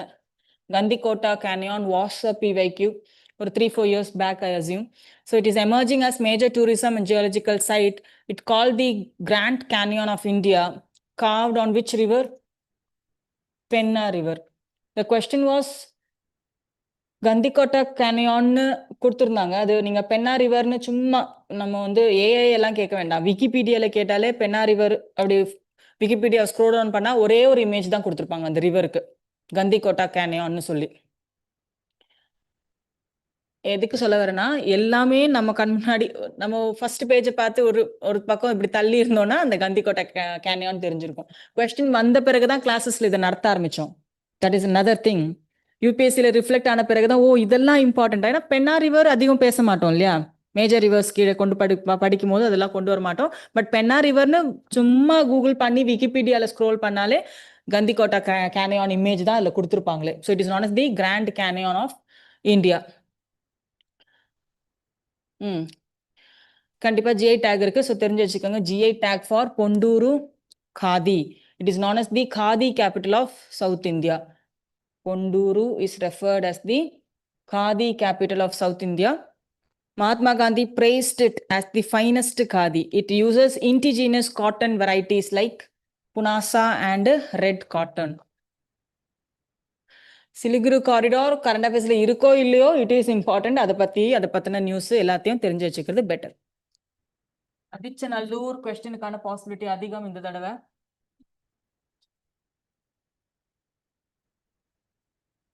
Okay. News was sand mining was banned to protect the archaeological site close to Korkai, the ancient Pandyan port city. Korkai is also in UPSC. Evidences suggest that early use as mining and metallurgical site. Pottery with Tamil Brahmi inscriptions shows early Tamil literacy. See, the Brahmi inscriptions were much more later than the language Tamil has evolved. So இந்த தமிழ் பிரம்மி இன்ஸ்கிரிப்ஷன்ஸ்னு அதை சொல்ல முடியாது. பிரம்மிக்கு முன்னாடியே வந்தது தான் இந்த Tamil inscriptions. So there is a demand from the Tamil literary minds, the beautiful minds of Tamil. They are wanted to give it another name. இவங்க தான் ஓல்டு. ஸோ இவங்க வந்து பிரம்மி இன்ஸ்கிரிப்ஷன்ஸ் பேஸ் பண்ணி தான் இருக்குன்னு சொல்ல முடியாது. இது உங்களுக்கு வந்து இதுக்கு முன்னாடியே அந்த இன்ஸ்கிரிப்ஷன்ஸ் இருந்தது, அந்த லாங்குவேஜ் ஃபார்முலேஷன்ஸ் இருந்தது. அதனால தான் இதை தமிழின்னு கூப்பிடணும்னு சொன்னாங்க. அது தமிழ் பிரம்மி இன்ஸ்கிரிப்ஷன்ஸ் இல்லை, அது தமிழி இன்ஸ்கிரிப்ஷன்ஸ்னு கூப்பிடணும்னு ரொம்ப நாளாக ஒரு லாங் ஸ்டாண்டிங் டிமாண்ட் இருக்குது. We will see well it work it out. கண்டிப்பாக வராது நம்ம சைட்லேருந்து ஒரு டிமாண்ட் வச்சு. Okay, we see the village in Odisha experiencing intensive cold wave. It is called the Kashmir of Odisha. யாரு? Daringbadi in Odisha. It is the only place in Odisha where frozen dew, snow-like condition occurs. Located in Eastern Ghats with the pine forest and valley. இடம் முக்கியம் இல்லை, இந்த contact current அஃபேர்ஸாக படிங்க. திரும்ப அதான் சொல்கிறேன், places of national importance. Place per se important இல்லை, அதோட நியூஸ் தான் இம்பார்ட்டன்ஸ். குலசேகரப்பட்டினம் சயின்ஸ்ல பார்த்துமா, சயின்ஸ் அண்ட் டெக் கிளாஸ்ல பார்த்துமா. என்ன பார்த்தோம்? கொஞ்சமாச்சும் அங்கங்க ஸ்ட்ரைக் ஆனாலும் எனக்கு ஹாப்பி தான். So this is the second spaceport, which is the first spaceport in India. Spaceport ship port மாதிரி ஸ்பேஸுக்கான போர்ட் அது. Thumba. Thumba is the first spaceport. Second one is Kulasekarapattinam. இது என்ன? இதுக்கு என்ன ஸ்பெஷாலிட்டி? டெடிகேட்டட் டு இதை தாண்டி allows direct southward launches. Ignite பண்ண வேண்டாம், அந்த டாக் லைக் மேனுவரிங் பண்ண தேவையில்லை அப்படின்னு எல்லாம் படிச்சோம். அப்ப சோ குலசேகரப்பட்டினம் becomes important. ஆரவல்லீஸ்ல இருக்கிறதுனால ஆரவல்லீஸ்ல இருக்கக்கூடிய பார்க்கு இது எல்லாமே இம்பார்ட்டண்டா மாறுது.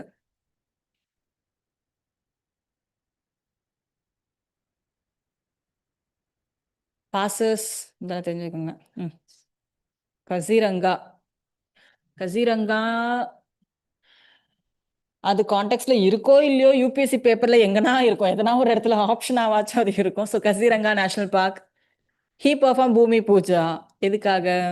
Kaziranga elevated corridor project between Brahmaputra river and Karbi hills. கொஞ்சம் ஃபேக்ட்ஸ் தெரிஞ்சுக்கலாம். UNESCO world heritage site. Largest undisturbed Brahmaputra flood plain. Alluvial plains, tall elephant grass, marshes and beel. Deep Blue River, Mora Difalu, both rivers are tributaries of Brahmaputra. Tributaries of Brahmaputraவும் எடுத்து பெருசு. And world's largest one-on rhinoceros, இது தெரிஞ்சதுதான். Okay. யார் இவன்? Kaziranga. Kumbhalgarh Wildlife Sanctuary. Ministry of Environment, Forest and Climate Change issued notification declaring wildlife sanctuary in Aravalli Mountains as eco-sensitive zones. So part of Aravalli Mountains. Aravalli நீ எந்த ஃபார்ம்ல இருந்தாலும் question area தான். Okay. Kumbhalgarh wildlife sanctuary is demarcated as eco-sensitive zone. யார் அதை demarcate பண்ண முடியும்? Ministry of environment, forest and climate change.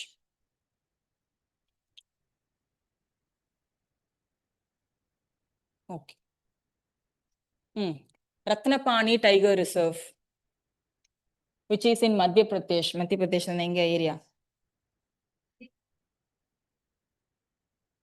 Okay, it will be renamed after Dr. Vishnu Sridhar Wakankar, Padma Shri awardee and noted archaeologist. என்ன important இதுக்கு? is within this particular sanctuary. பிம்கட்கா திரும்ப UPSC favourite. யாரை rename பண்ண போறோம்? ரத்னபாணி tiger reserve. Vishnu Sridhar வக்கான்கர். இவர் யாரு? Vs வக்கான்கர் யாரு? வக்கான்கர் யாரு? பிம்கட்கா ராக் ஷெல்டர்ஸ கண்டுபிடிச்சவர். அவர் எப்படி கண்டுபிடிச்சாரு? ட்ரெயின்ல போகும்போது எட்டி பார்த்தப்போ நம்ம வித்தியாசமா இருந்ததுன்னு இறங்கி போய் பார்த்தார். எஸ்.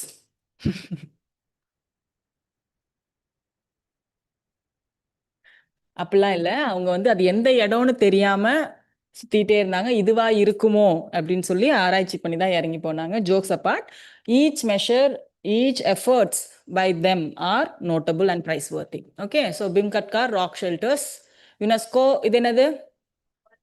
World heritage side.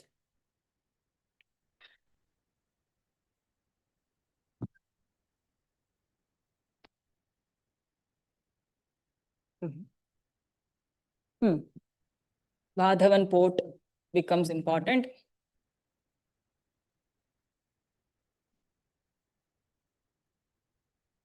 லொகேஷனை கேட்பாங்க. எங்க இது? மகாராஷ்டிரா.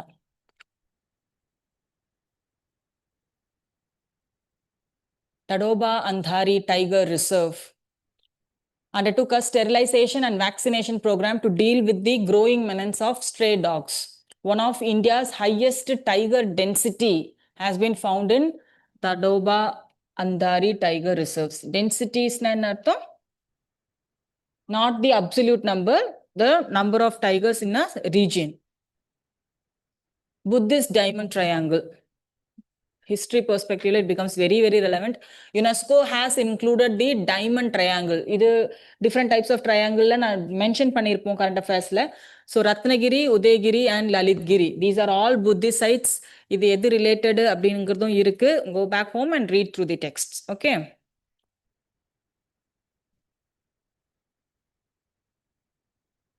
No. யார் அவன் படி.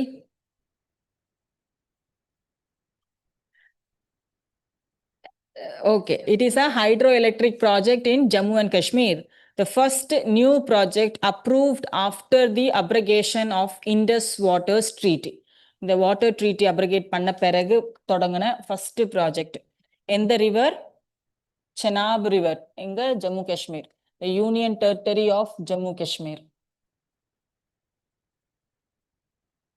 This is also important. கொஞ்சம் பெரிய நியூஸா இருக்கு படி. Tulbul Navigation Barrage Project, also known as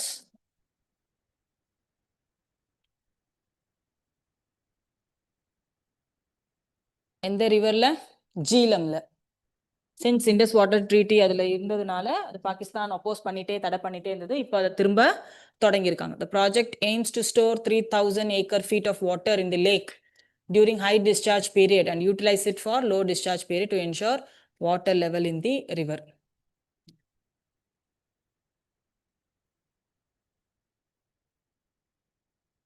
Rapti River.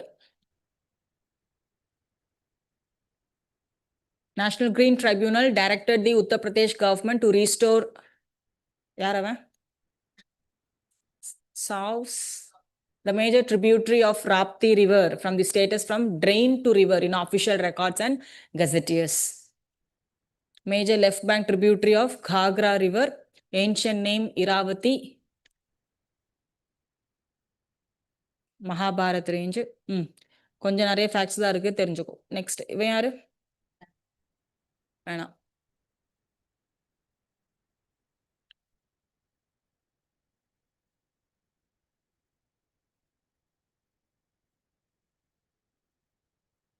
மேஹோ wildlife sanctuary, Arunachal Pradesh. Match கேட்கறது தான் வாய்ப்பு. Arunachal Pradesh, named after the Meho Lake.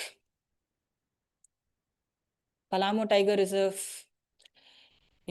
There are some default reserves and areas.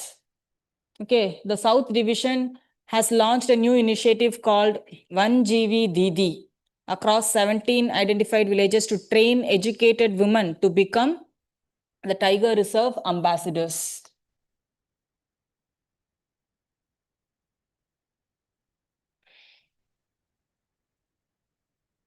Rivers.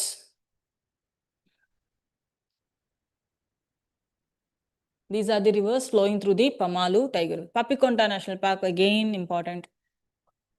A male tiger named Explorer was reintroduced into the wild in the Papikonta National Park as a part of Operation Stripes. So Operation Stripes, that is nothing but reintroduction of tigers into the wild. Recognized as an important bird and biodiversity area by BirdLife International. So it has an indigenous dwarf goat breed known by the name Kanchu Mikka. So, related to Yariva, Papikonda National Park, Andhra Pradesh. Pakkal Wildlife Sanctuary. New species of flowering plants.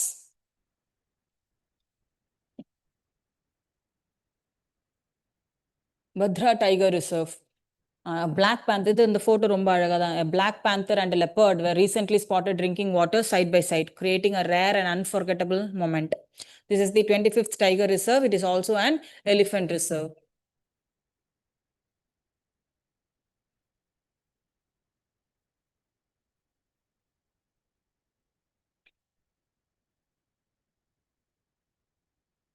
Pole Wetlands, Kerala. Van or Van Island, the restoration of the island in Tamil Nadu. Coral restoration has been happening here using artificial reefs also. இந்த session இருக்குல்ல, இது வந்து எல்லாம் collect பண்ணதுக்கு அப்புறமேட்டி I find that there are some regions which would be relevant for UPSC 2026. Very recent நடந்த current affairs. Lonar Lake. News இல்ல, இந்த regions இதுல important. Kadakswala Dam,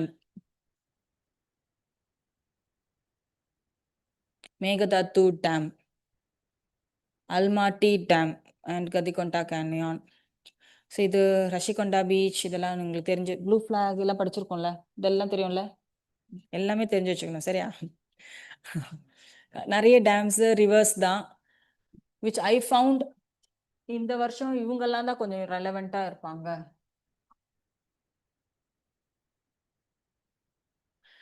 Again, some of the repetition, Kariachali Islands, Van Islands.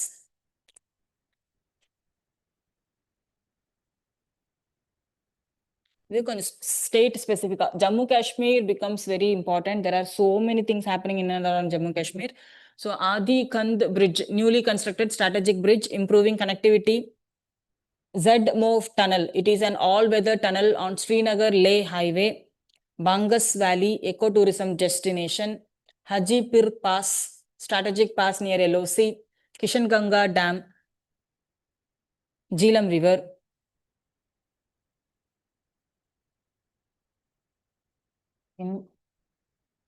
சவால்கோட்டை முன்னாடியே பார்த்துட்டோம். Aglikar dam, Salal dam, so நிறைய dams and barrages இது கொஞ்சம் படிச்சதுங்க. லடாக்ல மிக்லே pass, Himachal Pradesh, Pong dam, Uttarakhand. Lakes and dams தான் ஐ ஃபெல்ட் கேட்டு மேட்சுக்கான பாசிபிலிட்டி நிறைய இருக்கு. இதெல்லாம் அதிலும் ஜம்மு காஷ்மீர் டெஃபினட்டா வரதுக்கான possibility. Anasagar dam. These are all in news, very recently in news. So இது வருதோ வரலையோ இந்த கொஸ்டின்ஸை கரண்ட் அஃபேர்ஸ் பெர்ஸ்பெக்டிவ்லயாச்சும் தெரிஞ்சு வச்சுக்கிறது பெட்டர். ஃபைன், அவ்வளோதான். இந்த மாதிரி போகாது இன்டர்நேஷ்னல் பிளேசஸ்ங்கும் போது இது ஃபேக்ட்ஸ் நீங்கள் படிச்சு தான் ஆகணும். இந்த மாதிரி ஒரு மேண்டேட்ரி இன்டர்நேஷ்னல் நியூஸ் இல்லை places of international importance 4 or 5 themes we will choose. அந்த தீம்ஸில் we will work on different levels. Fine, எதா இருந்தாலும் அட்லஸ் மேப்போட வாங்க நெக்ஸ்ட் கிளாஸ். எப்படியும் பிபிடி வரும், பட் ஸ்டில் கரண்ட் அஃபேர்ஸ் கிளாஸுக்கு அட்லஸை கொண்டு வரணும், மேண்டேட்ரி. கொஞ்சமாச்சும் ஒரு அட்லஸ் அப்படி இப்படி எது எங்க இருக்கு, யார் எங்க இருக்கா அப்படிங்கிற மாதிரி ஒரு சின்ன ஐடியா. உங்க ஜியாகிரபி செஷன்ஸ்ல மேப் கிளாஸஸ் போகுதா? இப்போ இம்பார்ட்டன்ட் ஸ்ட்ரேட்ஸ் நல்லா சொன்னா உங்களுக்கு அது கொஞ்சம் புரிஞ்சுக்க முடியுமா? ட்ரேக்ஸ் பேசேஜ் எங்க இருக்கு? ட்ரேக்ஸ் பேசேஜ் எங்க இருக்கு? என்னது? சவுத் அமெரிக்காவும் அண்டார்டிகாவும் செப்பரேட் பண்றது தான் ட்ரேக்ஸ் பேசேஜ். சும்மா சும்மா கேட்டேன் சரியா. அட்லஸ் கொண்டு வாங்க, ஏன்னா வேர்ல்டு மேப் படிக்கும் போது இன்னும் கொஞ்சம் கூட அது பெட்டர் அண்டர்ஸ்டாண்டிங் ஆகும். உங்க மேப்லயும் நோட் பண்ணிட்டு போயிட்டீங்கன்னா இன்னும் ஈஸி. ஃபைன், டைம் இருக்கு. டைம் இருந்தா என்ன சொன்னேன் நானு?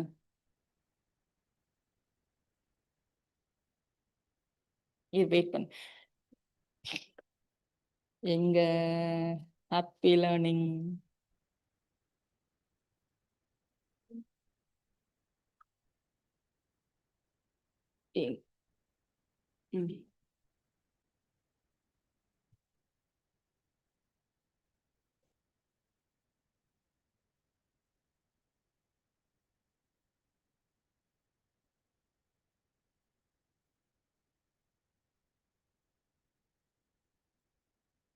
இல்லை, இது நடத்தும் போது என்னமோ நல்லதா ஒன்று ஸ்ட்ரைக் ஆச்சு சரியா. அந்த கரண்ட் அஃபேர்ஸ் சொல்லிட்டு முடிக்கணும்னு, அது கரண்ட் அஃபேர்ஸ்னு தேடும் போது மறந்து போயிட்டேன். சலோ this one. India's polar research programme, இது ஒன்று மட்டும் எடுத்துட்டு we will leave home. Polar research program.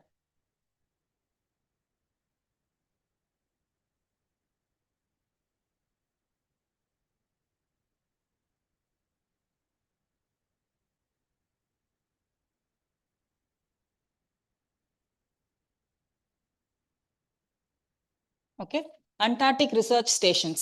Subheading Antarctic research stations. அண்டார்டிகால இருக்கக்கூடிய ரிசர்ச் ஸ்டேஷன் பேர் என்ன? இந்தியாவோட ரிசர்ச் ஸ்டேஷன் பேர் என்ன அண்டார்டிகால?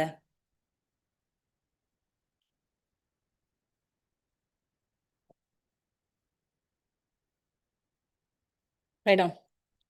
Maithri. Maitri 1989. 1989. One of India's active year-round research stations.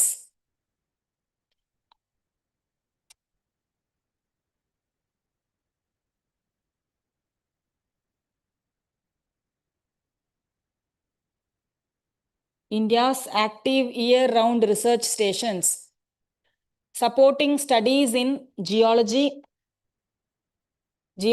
climate and atmospheric sciences. Geology, climate and atmospheric sciences. Next, Bharati. Bharati 2012.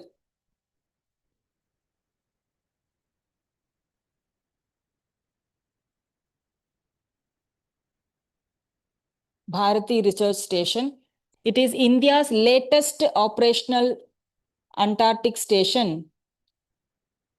Latest operational Antarctic station designed for advanced research in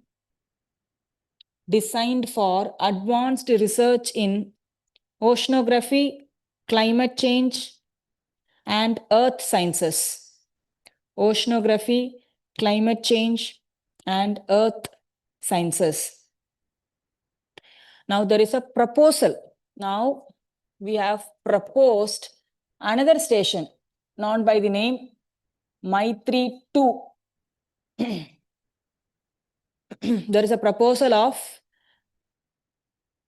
Maitri 2 by 2032.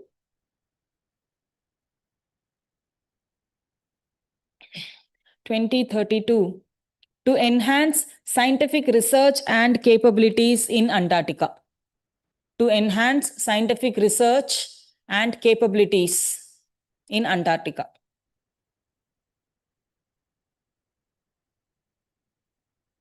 Now comes another question.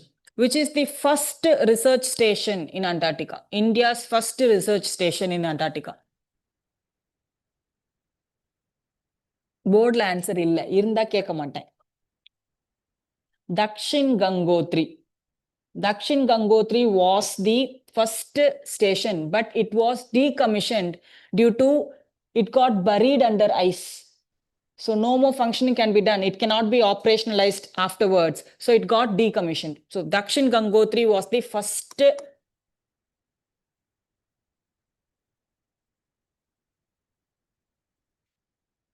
research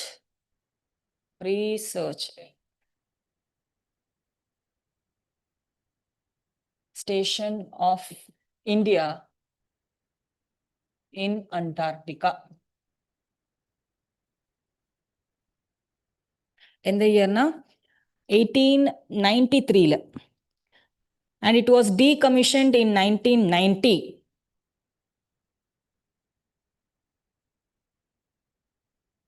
It was decommissioned in 1983, 1983, and it it happens. My bad. Okay, it was decommissioned in 1990 after it got buried under thick layers of ice. It was so much unexpected. So then it got decommissioned. Idella yaru? Antarctica. Now Arctic.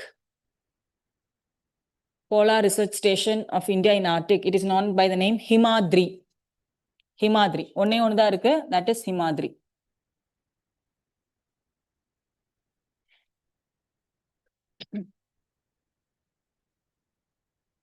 Himadri is India's first Arctic research station located at Svalbard, Norway.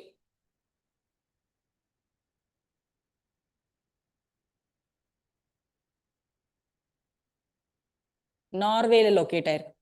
Antarctica Madri North Sea position panna mudiyadhu, so it is located in Norway.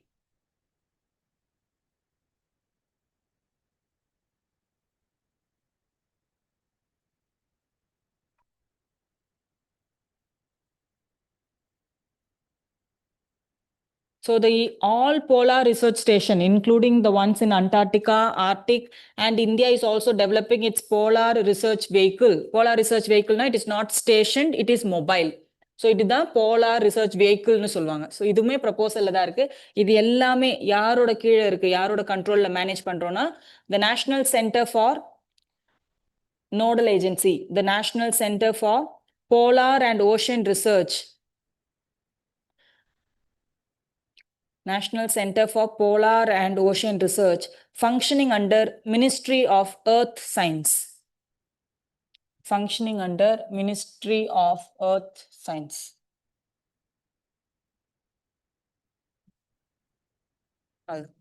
So we'll end this session for today. 6 ஆயிடுச்சுல? So next current affairs. Again, some current affairs. Along with that, places in news of international importance. Carry an atlas with you. That's all for today. Thank you all. Happy learning. Thank you, ma. இது எலெக்ஷனுக்கு ஊருக்கு போயிட்டு வராதனால கம்மியா இருக்கா இந்த கூட்டம் அப்படி நான் நம்பணுமா? விழாவை சிறப்பிச்சு இன்னும் 2 நாள் கழிச்சு வருவாங்களா எல்லாரும்? ஊருக்கு போயிட்டு வந்துட்டியாப்பா? இல்ல ஆன்லைன்ல பாத்துப்பாங்களா? நேர்லயே நமக்கு ஒண்ணுங்க. தேங்க்யூமா, தேங்க்யூ.